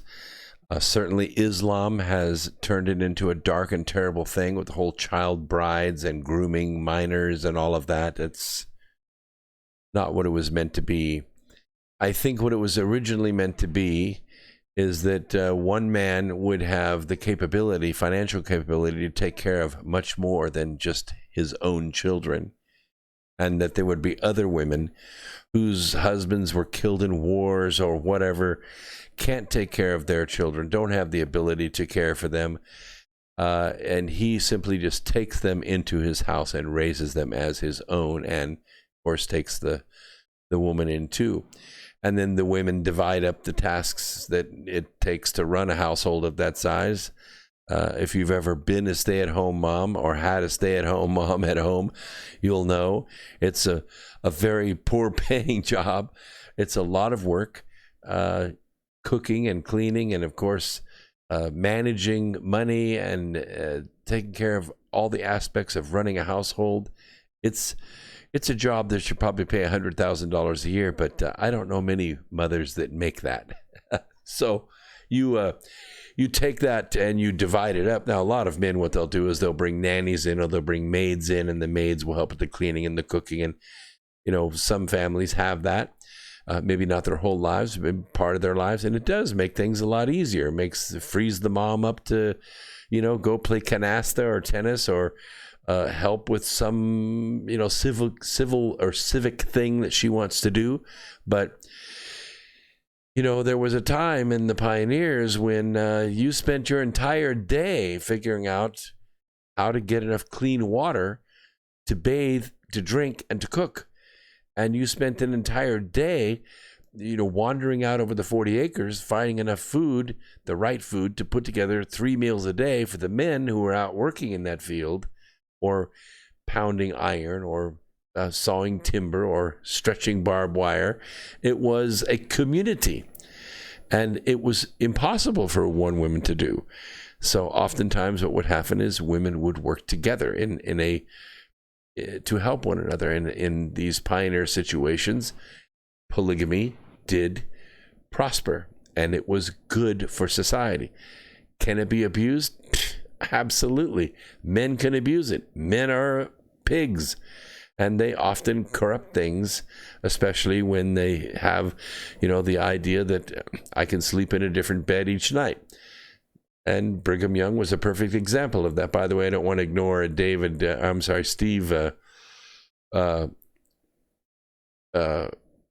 Burmaster put a $20 donation in the top chat. You didn't ask a question, Steve, so if you want to put a question down in there, I will be more than happy to highlight it. Thank you so much for the donation. You have no idea what it means to me to have these top chat donations come in. I appreciate it so much, more than you know. It helps keep the lights on. As you know, we're doing a dry run for the North Pole Inner Earth Expedition in June. It's not cheap. It's not as expensive as the expedition itself will be, but still, the reason we're doing it is so that, well, two reasons. One, so we know the way. So we're not leading 125 people in as the blind leading the blind, and we don't know how to get there because we've never been there before. But also to make all the negotiations, to meet all these, the shipping company and the brokers and the hotels and everything to get these people through this. And the other is to create some video content so it'll go into Hollywood TV so you can see what we're doing and thus support the Inner Earth Expedition. So all of the money that comes in on the top chat is going to go toward that. None of it goes into my pocket. I earn a good living. I don't need that money for me. This is a listener-supported network, but it's not a listener-supported radio program. I support the radio program. The only stuff I sell is mine. You don't see me sponsoring for anything other than WowieTel, and that's because that's a high school friend of mine. And WowieTel is a great app. It allows you to make international calls to anyone with satellite clarity, and you don't have to give up any of your metadata. That's worth it to some people. Don't cheap out and use the W app or the P app or the T app or the S app. That's hokey. Don't ask somebody that you're doing business with in Latvia or France or South Korea, hey, why don't you get this free app on your phone and that way I can talk to you for nothing? Yeah, that's exactly the person I want to do business with. Come on. Get the WowieTel app. Use the promo code Brooks2019 and you'll get a discount. And that way you can make all your phone calls for one flat fee a month. You know what it costs to make an international call? It's like $2 a minute. Yeah, go have a half-hour phone call and see. 1 month's payment on the app will more than take care of that phone call and all the others. And guess what? You can call any phone number you want, and they don't have to have nothing. You can call a regular landline with your cell phone with satellite clarity. It works. WowieTel. So I don't need it. I'm just saying all this money is going to go toward the expedition, and I really, really appreciate it.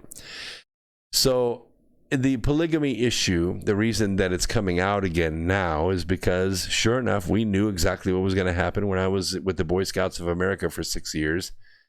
We saw what was going on. The alphabet community attacked us relentlessly, and they destroyed us.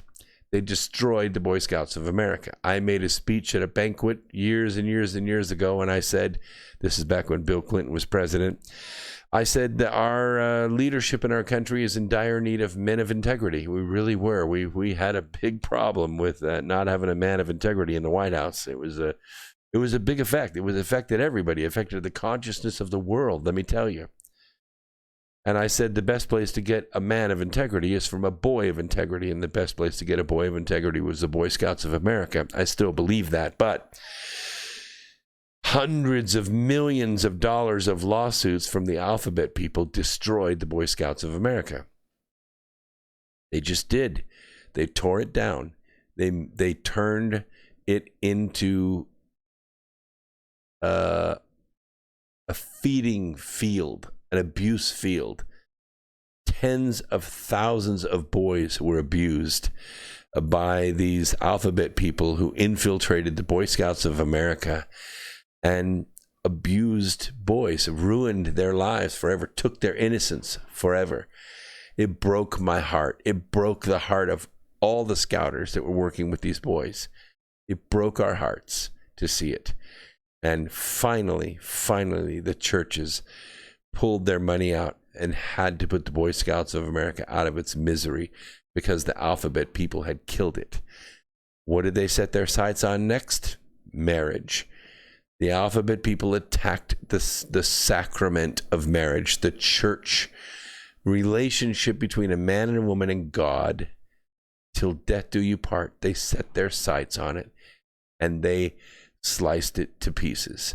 They bled it to death in the public square. And so after it died, it left polygamy. It left men who, and women who, most women, I say today, modern women, they don't really like men. They think men are pigs. They think, and they are. They're scum. They're liars. They're cheaters. They're self-centered. They're selfish. They're ungrateful. They're sloppy. They stink, and they don't even know who they are anymore. And so, what woman would have anything to do with a man like that?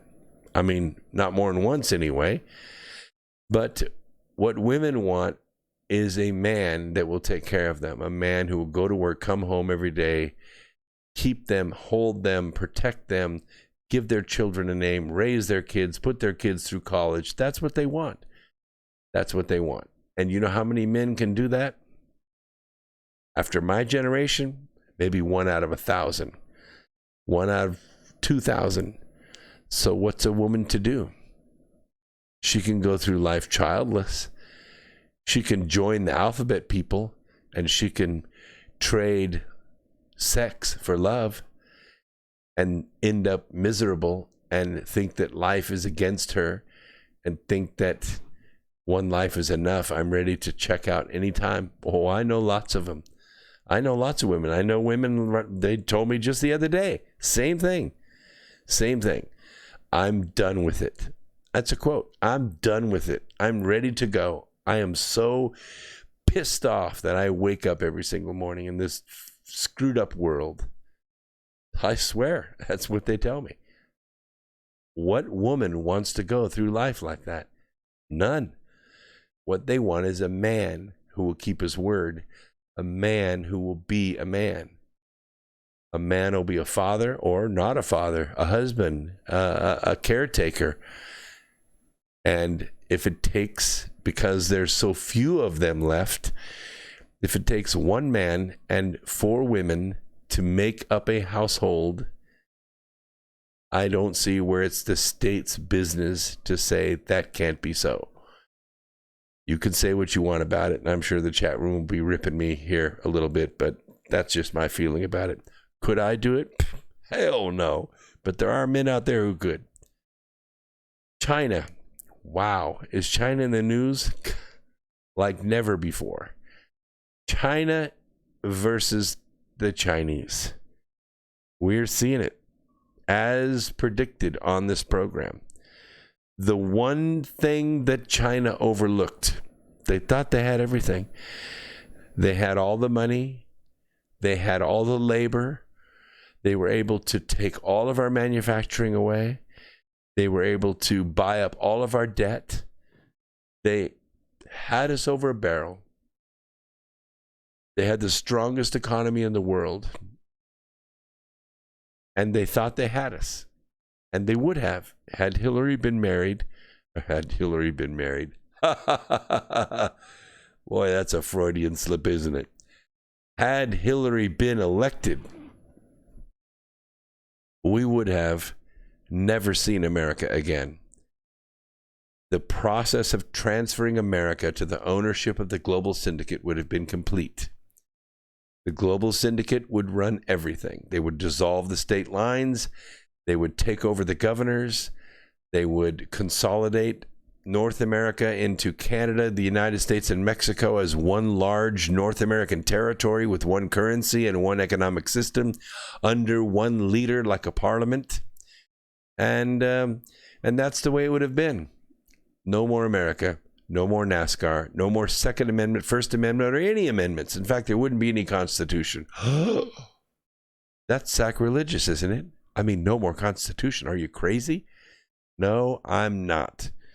I'm saying exactly what I meant to say. This was Hillary Clinton's plan. Well, fortunately, we had Donald Trump, some other plan. And the plan was America first. It was a great agenda. It was an agenda that's been around for over 25 years. He spoke about it for years and years and years and years on every single program he ever appeared on, from Oprah to Rona to you name it. It doesn't matter where he appeared, whether it was with Muhammad Ali or Martin Luther King, or he had it all. He put it all together. And he could have just said, screw it. I've got mine. I got a club on just about every continent on this planet. If it falls apart here, I can move to Scotland. If it falls apart there, I can move to another place. And he had it all. He could have moved him and his family and said goodbye to this mess forever. But he didn't. He didn't. He came to work. He sacrificed himself and his family and his life for this country. And we managed to postpone maybe the inevitable, hopefully not the inevitable. But as I said, what would occur is that China would miscalculate. China would forget about one thing: the Chinese.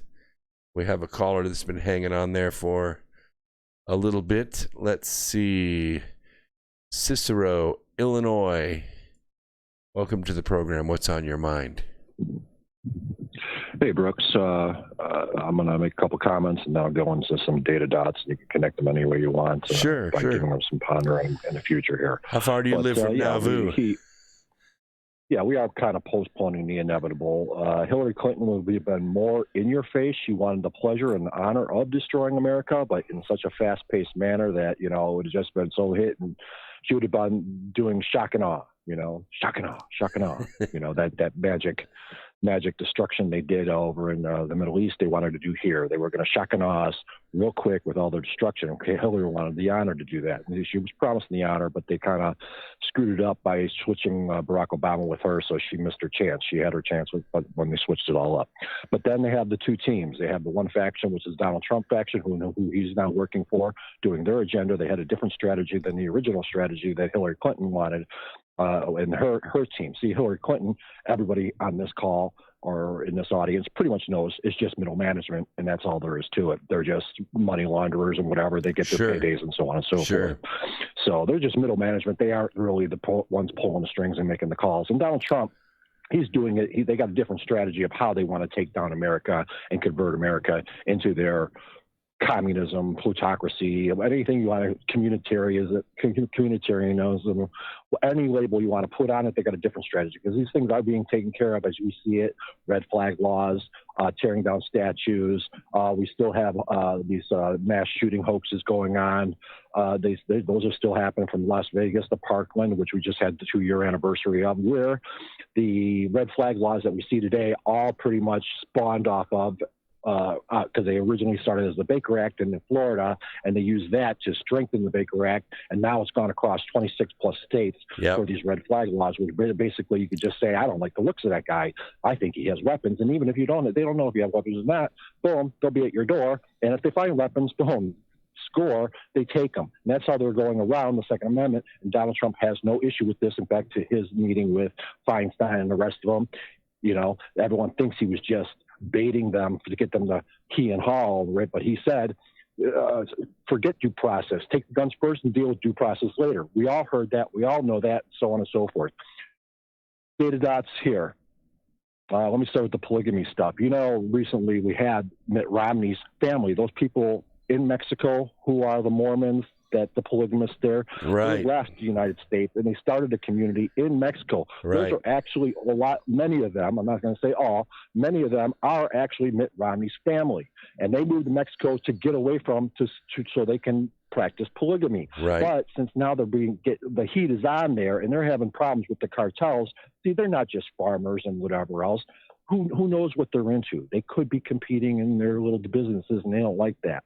And they live in these nice fancy houses and big mansions and so on and so forth. But the heat's on there, so they got to come back. And they're in process. If they're not already back here in the United States, they're in process of coming back to the United States. So with Mitt Romney, who was a usurper, he's just a piece of garbage. And even the Mormons kind of know that. And people in Utah, they know he is, but they'll want to hit theirs, and they have to cheer on anybody in their sect that makes it big, so they cheer him on anyway. So they're supporting him no one way or the other. So it's no surprise that they're trying to pass the polygamy laws there. Plus, if they catch it on there, of course, it'll cross the country. Boy Scouts, data dots there. This isn't my forte or subject, but there's a guy named Blackbird 9. He does Blackbird 9's Breakfast Club, and he talks about the destruction of the Boy Scouts and the progressive thing it did. And, of course, they had to destroy Scouts' honor by demoralizing the Scouts. And, of course, there was some things before it, but then became the homosexual scouting and so on and so forth, and put all these kids into jeopardy. And then came to now, the last nail in the head was when they integrated boys with girls and so on. Pretty much it's no longer Boy Scouts, but they wanted to destroy that because they needed to destroy the masculinity. They needed to demoralize and so on and so forth. But there's a whole process there, but it's pretty much done and over with. A great legacy, created some great boys to men, and that's gone. And it's just, you call them alphabet agencies, you're being generic. I'm not going to say anything more with that, but that's the way it is. Yep. I was listening to a news clip tonight, one of those, in between commercial breaks. It wasn't this network, it was over another network, that now that Virginia has turned around and they got away with, so far, passing these massive gun grab laws, right, outlawing AR-15s, outlawing anything over a 10-clip mag, so on and so forth. Since they're doing that, now they're going for a bigger push. They're going to get rid of holidays, any holiday that celebrates a Confederate general or anything like that. Those are gone. They announced they're going to be tearing down more statues. Those are gone. They're going to be pushing further with the LGBT agenda. That's going on. Basically, what we're seeing over there in Virginia, where we know a lot of things started in Virginia to make this country, expand and great and win our independence and our sovereignty, started in Virginia, a lot of stuff. Well, basically what's starting now is the new takeover. Basically, we're going to see Virginia look like Tel Aviv. And if anybody out there knows what Tel Aviv is, sure, the largest gay pride parades and you name it happen in Tel Aviv. That's what's going to happen starting there, and then it's going to push out in the country. That's what I see just from that one news clip. Go ahead.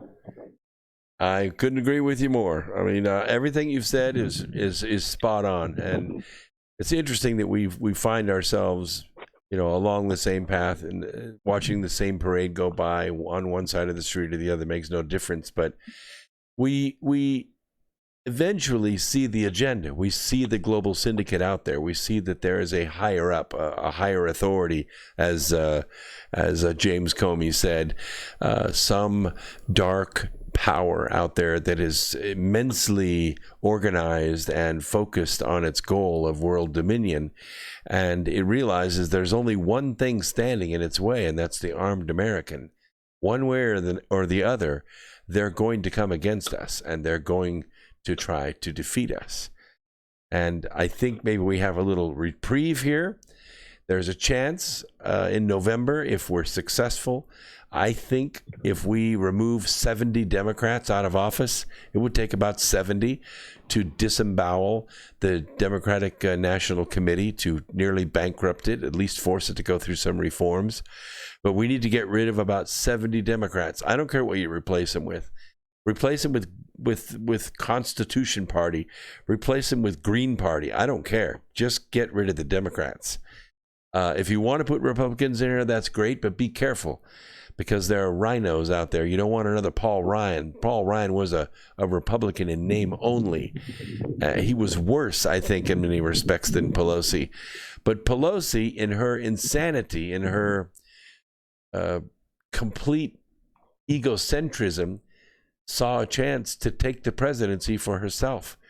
Once it was presented to her, once they convinced her, look, Nancy, you deserve this. You're 2 heartbeats away from the White House. All you have to do are these 2 things, and we'll take care of the rest. And she changed.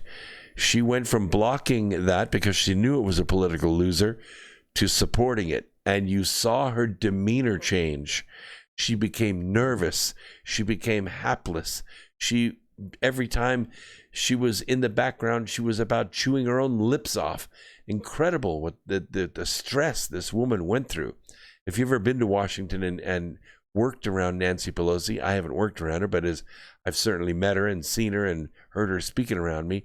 She wasn't like that. That was not Nancy Pelosi, what I saw at the State of the Union address. That woman was insane with power. Absolutely insane with power. And that's what happened with Hillary. Brooks, they've been desperate since the day the guy was nominated. They started throwing out the kitchen sink when he got nominated. Yeah. Once he was elected, they actually met up with Judge Roberts and they said, Judge Roberts, how can we stop him from actually getting in office?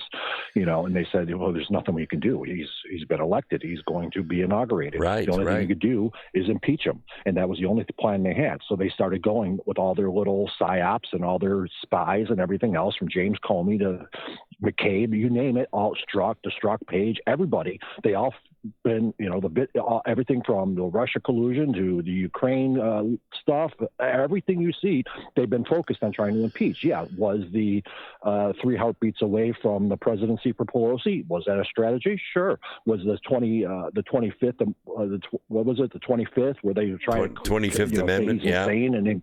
Yeah, try to say he's insane. They've tried everything. They've been desperate. And one of the big things is they are broke. One of the good things he has done is he's interrupted their revenue streams. And you know this. They're broke. They're desperate. Ukraine, money laundering. All over the United States, money laundering. Child Syria, trafficking, drug trafficking. They cut off the drug trafficking from Syria. When Nancy Pelosi and Schiff went over to protect their money flow from the drug stream in Syria, when he withdrew the troops, that meant the Turks could move in and they would interrupt the drug trade. They went and they begged the King of Jordan to say something to deny any cooperation with Donald Trump. Exactly. That's how desperate they were. Exactly. And he said, "Get out of my face! I'm the King of Jordan. Get out of here." And we're going to take a quick break. We'll be right back after this. Don't go away.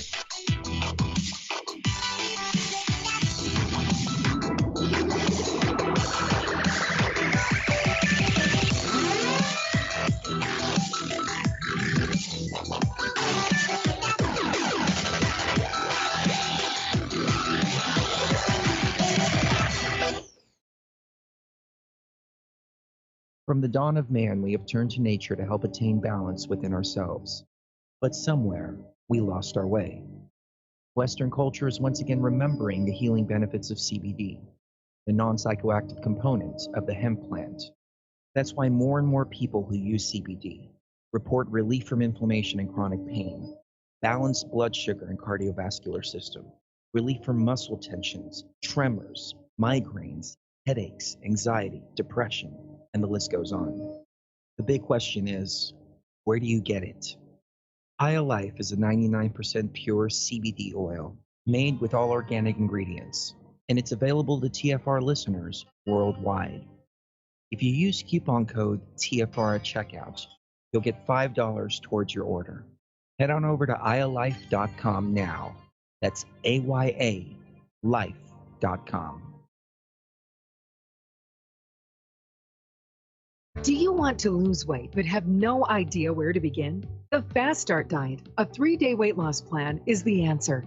3 days of nutritionally balanced, calorie-restricted meals delivered right to your door. No shopping, no measuring, and no cooking. Everything is prepared for you and ready to eat at home or on the go. The Fast Start Diet has all the amazing benefits of intermittent fasting without starving. We've helped thousands of people who have struggled to reach their weight loss goals. Isn't it time we helped you? With the Fast Start Diet, you'll lose weight and feel great. Find us on Amazon or go to faststartdiet.com and use promo code POWER to get $10 off your first box. As a special bonus, we will include our #1 rated Lipo3 appetite suppressant spray free with your order. Whatever your diet plans are, start with us at faststartdiet.com and use promo code POWER. Jacob Frank Leibovich is the mastermind behind a global network of satanic cults. He taught that the creator God was evil. Jacob Frank proclaimed himself as the true Messiah. He vowed never to tell the truth. He rejected every moral law and declared that the only way to a new society was through the total destruction of civilization. Murder, rape, incest, and the drinking of blood were perfectly acceptable actions and rituals. His followers established the Marxist system and have infiltrated Islam and Judaism. He was the Messiah of the Illuminati. EnigmaTV.com. You are now tuned into the truth frequency. Your protection from deception. TLR. Truth Frequency Radio.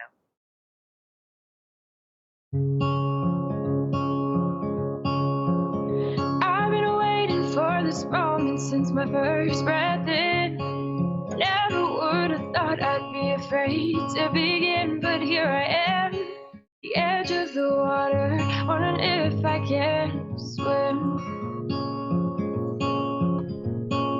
Never seem to notice all the days pass through, but in this final moment, I'm still chasing the truth. I want an explanation why I can't stay here forever in my youth. And if I press on, will you wait? Will you wait for me forever? Or would it be wrong to ask you to come with? Tell me, will you wait? All right, this hour, our last half hour here, we're going to go through a lot of callers. Robert, I truly appreciate the phone call. You need to call back again another time too, because you have really, really good points, and I like the way you connect all the dots here. I think we're going to win this. I think Donald Trump is going to win this. He's going to create a level of consciousness and a level of American community that is going to win. And I agree with you. I think the Democrat Party is broke. I think he has cut off their flow of money from drugs and from the cartels and from Ukraine. And I think they're suffering. And I think what's going to happen is America is going to outstrip them and is at least going to win some reprieve. And of course, what's helping is that China's economy is faltering through, well, a couple of things. The coronavirus isn't helping, but the trade agreements that Donald Trump put in place has also put a crimp in their style. They can no longer have their own way with us. So thank you very much for calling. Any final words? Am I still on air? Yeah, you're still on air. Well, let me polish it up with this real quick. Sure. Look, we got to see the end of the Democratic Party here. It's got to be the end of them, and the Republican Party's got to follow. We need to actually reboot America. We need to do a heritage American Party to reboot America. Yeah. The Democratic Party, they're done. They're liars. They're thieves. They're money launderers. They're everything immoral, and it even goes for the Republican side too. A lot of the stuff didn't go through. They can't arrest some of these people because the Republicans are involved as well. You know, you look at Lindsey Graham, and they're always covering. He loves Joe Biden. Joe Biden's so moral. Joe Biden's been in the Senate since he was 27 years old. Look at the demoralization and downfall of America. Yeah. He's been part of it, and he's a money launderer. He's got not only his children involved, he's got his brother involved. He's got they keep having to find more people to launder. There's so much money they were laundering all around the world, and you talk Iran and all these other countries. They got so much money they're laundering that they needed to find more and more people, including their family, who they didn't want to get involved, but they had to get. I think involved. we'd be amazed if we saw. I think we'd be amazed if we saw how much it is. I mean, Barack Obama went through $10 trillion over and above what we earn in this country. $10 trillion. We have zero to show for it. I think the bulk of that money went to corruption.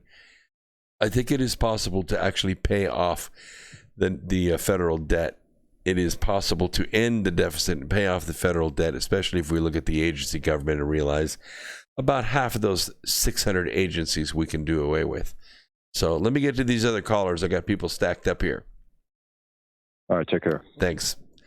All right, let's go ahead and bring Ryan on. You're on the air. What's on your mind?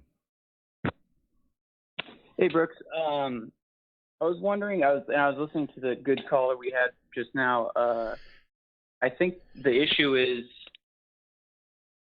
that Americanism has to metastasize around the world. You can't just have us be the Americans and everyone else be under like repressive regimes and stuff, and that might be tied to a longer game as far as getting us to evolve our energy sources. We had a doctrine like that. It was called the Monroe Doctrine. We believed that Americanism was so good that we should export it to other countries. I think our methods of doing that, using, for instance, economic hitting, like China's doing right now and like Europe's trying to do with other nations, I think that maybe our tactics needed to be revised. But I'm not a big believer in the Monroe Doctrine. I like the Trump Doctrine, which is America first. And if we do that, and Trump encourages other countries to be themselves first as well, then you don't run into these problems. I actually think that centralizing government is the root of all evil. Decentralizing government seems to bring world peace. Yeah, I might have meant more of like a meme, like a propaganda or meme program for the rest of the world, so they wouldn't, obviously we get rid of the mainstream media, like that power structure, that agenda, because they seem to be just about, centralizing power. And you have the Trump Doctrine that's more about decentralizing and everyone focusing on their own national interests and stuff, and that gets people just thinking more objectively, and that can kind of maybe sidetrack any type of look what's happened to media identity stuff when it comes to how things should be run. Look what's happened to media.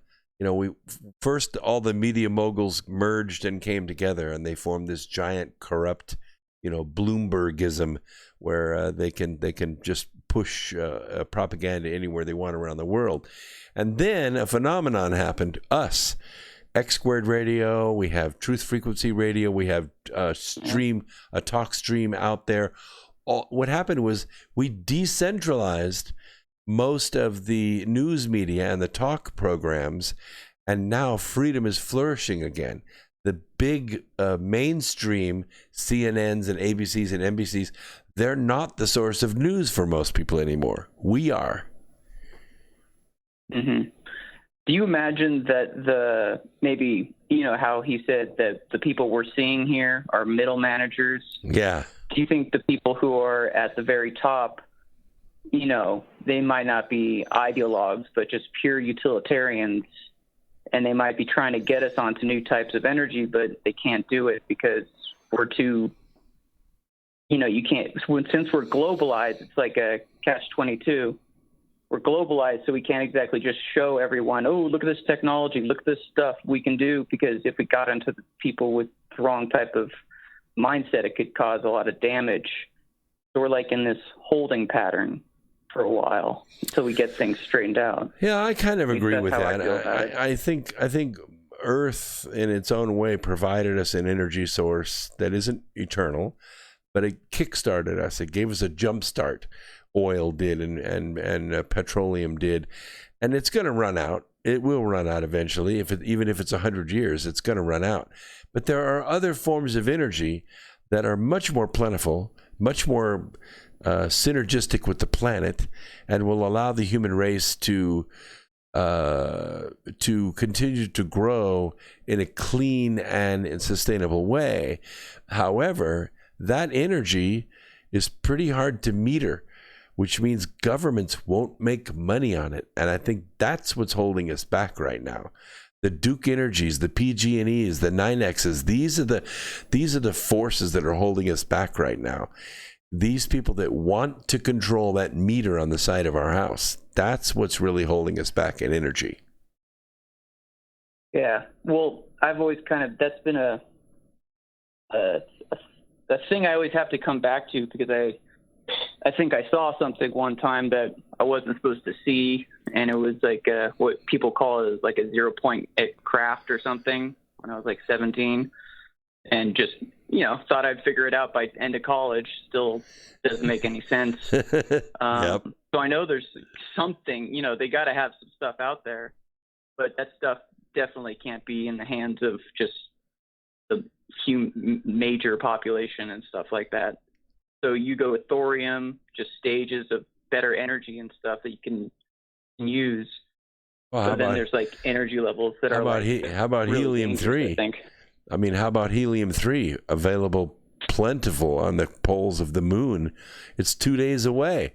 It's instead of using radioactive neutrons, we use protons to do basically the same thing we're doing now, but much more sustainable and no radiation, no pollution.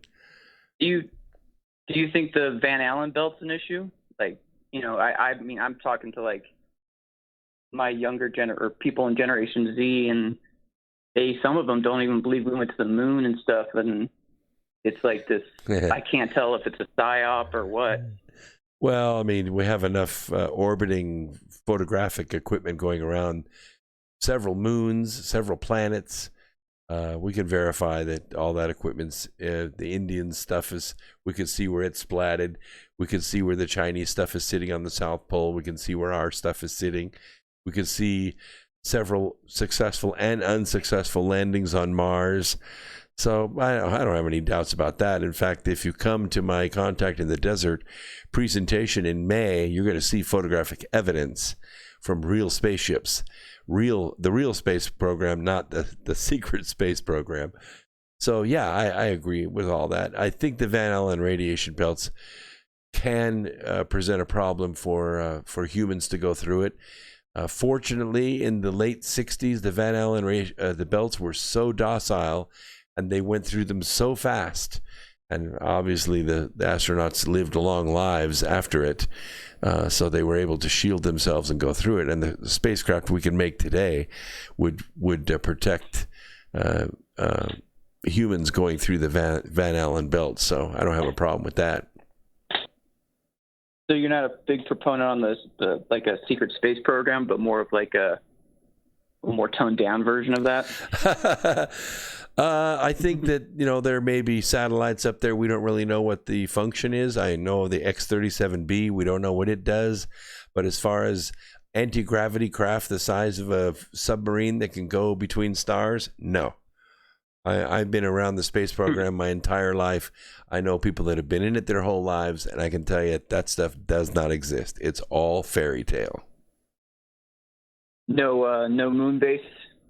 No moon base, sorry. We got a lot of work then, huh? Yeah, we have a lot of work, but it's going to be fun. And the technology, the competitions that's going on with all the universities with the 3D printing technologies for building structures, for building out the interior volcanic vents of the moon. We've got it almost down now. We can put a robot in the mouth of the one vent that we're looking at.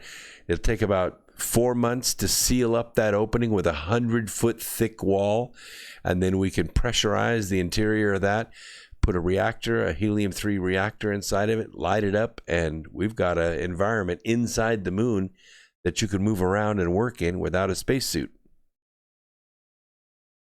Dang. One more comment, and then I'll let you go. There's rumors that Bloomberg's gonna.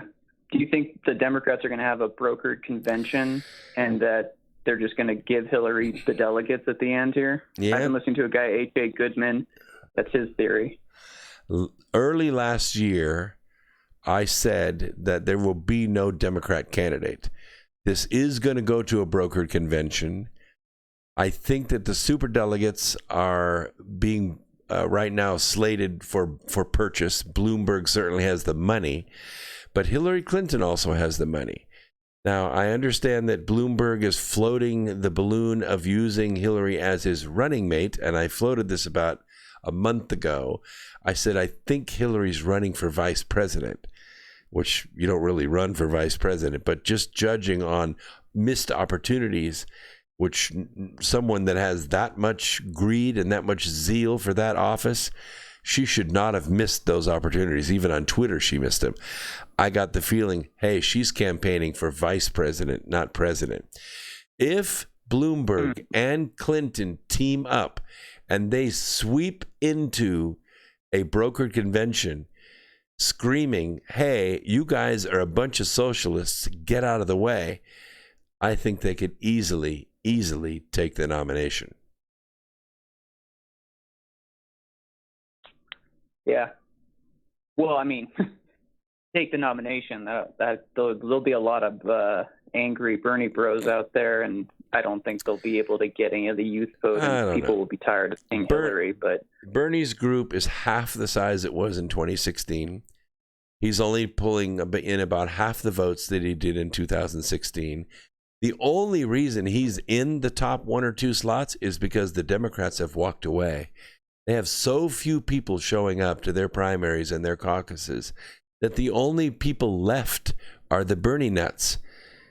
And fortunately, they've shrunk in size, not grown in size. Yeah, it doesn't look good for them. Well, the press wants to make it a horse race, so they're going to play the game. But I can tell you right now, the Democrat Party has walked away. What we're going to see is between 46 and 48 states are going to be won by Donald Trump. Even more importantly, I make the prediction here on this program tonight, 70 Democrats in the Congress are going to lose their jobs. It's going to be horrible for them. It'll be history making. 70 Democrats and a bunch of Republicans are also going to lose, but they're going to be replaced. Is that what you meant by 70? I thought you meant 70 as in 70 arrests.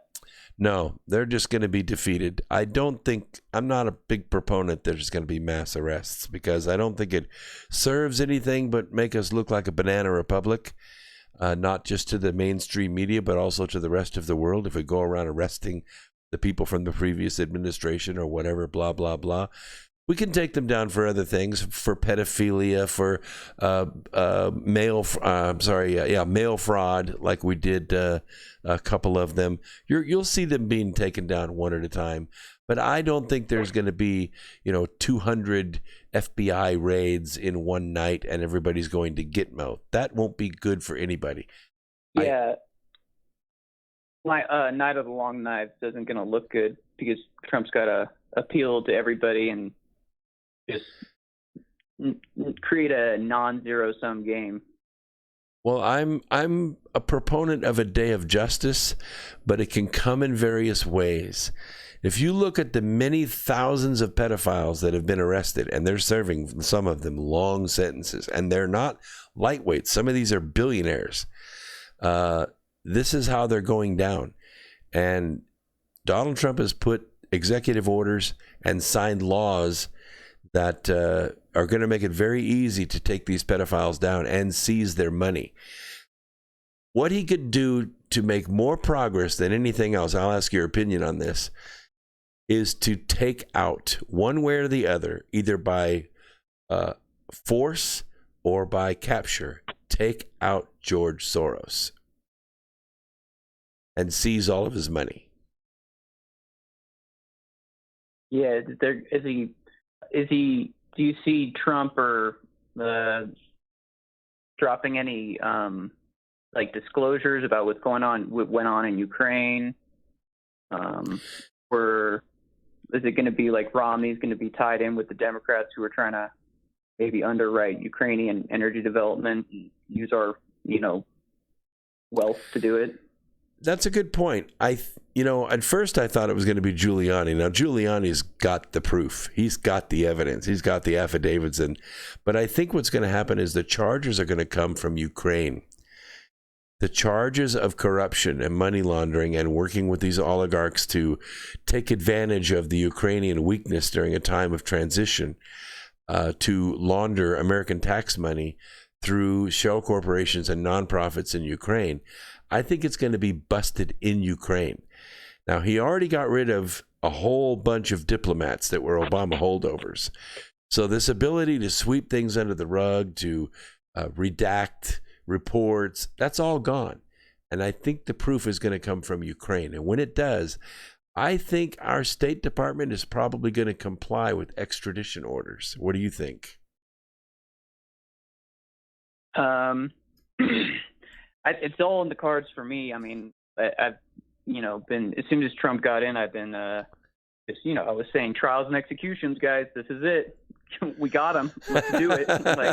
Because I was So it's been torturous watching the political theater draw out. Oh, wow. In Me the too. meantime, I've just been trying to figure out what the higher game might be. So that's why my original call was to try to pick your brain about energy and where you think we actually might be at and how that dribbles down into actual politics or the bottom line of our political theater that we have to watch. Well, we do have a political theater going on with respect to wind energy and solar energy. And fortunately or unfortunately, the source for all that equipment is China. And right now it's on hold. I think China is at a point of 0 GDP, no earnings whatsoever for 6 months. And it is going to hurt. It's going to hurt China worse than it's going to hurt us. But one thing we're realizing right now in the industry that I'm in, we buy about 90% of our heavy tooling. This is molds and presses and things like that. We buy them from China. And we're okay for this year. But next year, empty slate. You know what that means? Yeah. That means we have to pick up the slack. It means Rockford, Illinois. It means Maine. It means these areas that used to make big engine blocks and big drive shafts for ships and stuff. They got to go back to work. They got to put those plants back into service. We should have never stopped making our own heavy tooling. I have American tooling companies right now banging my door down trying to make injection mold presses for us and blow mold presses for us. But they're out of the price range. China was beating them on price and beating them on delivery. What choice did we have? We didn't have a choice. And we're going to be left in that same boat. We're not going to have a choice. We're going to have to buy American, and it's going to be great for America. And that goes with medical supplies as well. Yeah, that's another big one. We came up with the ideas, the gowns, the masks, the catheters, all that stuff, but they're all made in China. All we do is do the assembly and packing here. So this is a price we're having to pay for outsourcing all this. 30 years of outsourcing has come around to bite us. And, it's about time we went back to work and did what we are good at. Yep. Listen, I agree. I think the issue of tariffs needs to be a little Americans need to kind of come back to. I think that might all come back around with if there was an economic collapse, you can audit the Fed, go back to what before we were using the Fed, we had tariffs and stuff. I think a lot of education will be coming down the pipe too. Well, I think we're going to see some changes in the Fed. We may even see some level of gold-backed currency, and that'll add some stability to it as well. Definitely, we need monetary policy revision, and that is coming. But the tariffs, you have to understand, these tariff wars, what they call trade wars, it's just negotiation. The optimum is to have a level playing field, to have Chinese buying cars from us. Because, one of the things I drive by when I go to the plant every day is these big yards full of shipping containers. These are all things that came from China that we have nothing to put in those containers to send back. China doesn't buy anything from us. So we just get the empty boxes. And they're sitting around everywhere, and we don't have anything to put in them to export them. So this is a problem. Listen, I really appreciate the call. I got one more caller I'm going to try and get in, okay? Hey, thanks a bunch. Thanks, Ryan. All right, bye. Bye-bye. All right, I had one caller. You just dropped off. If you want to come back in, we got about 3 minutes left. We can get your call in. Sorry, I missed you there. I was going to talk a little bit about vaccines, but I don't have a lot of time. You have to realize a team of San Diego's laboratory scientists has reportedly created a vaccine for this coronavirus. And mysteriously, it's in record time. According to Fox Business, the scientists operating at a satellite location of the Pennsylvania-based American biotech company. They discovered and tested the successful vaccine within 3 hours of receiving a full overview of the virus's genetic composition. Quote, we were able to rapidly construct our vaccine in a matter of about 3 hours once we had the DNA sequence from the virus available because of the power of our DNA medicine platform. That is Dr. Joseph Kim. Our goal is to start phase 1 human testing in the U.S. early this summer. Now the race is on for the innovators at this company is called Inovio to move into the human testing phase and begin working with partners to mass produce the vaccine. Now, you know, once a drug has the label vaccine on it, that the company cannot be sued. And of course, they're going to be guaranteed buku dollars. Meanwhile, in Wuhan, China, where international health officials believe the virus originated, no such progress is being made. In fact, all warning signs seem to indicate total disaster. I think the numbers are way off from what we're being told. And it is way more dangerous than SARS. It has a long gestation period. It attacks primary organs like the kidneys and the liver and even testicles in men. I don't need to tell you what long-term effects that's going to have. This is a bioweapon from hell. If it gets out and it keeps spreading and growing this summer, we're going to have real problems. It could affect a lot of things. I want you to go out and look for the good in people every single day and help it to grow. Please take care of one another, love one another, find the people that you came here to be with in this life. And if that means making changes, make the changes. There's not enough time to fool around and go through life unhappy. Thank you, everyone in the YouTube chat room. You've been marvelous tonight. Thank you, callers. And we will see you on Wednesday night at 8 o'clock right here on YouTube Live. Thank you, TFRlive.com. We'll see you next week right here.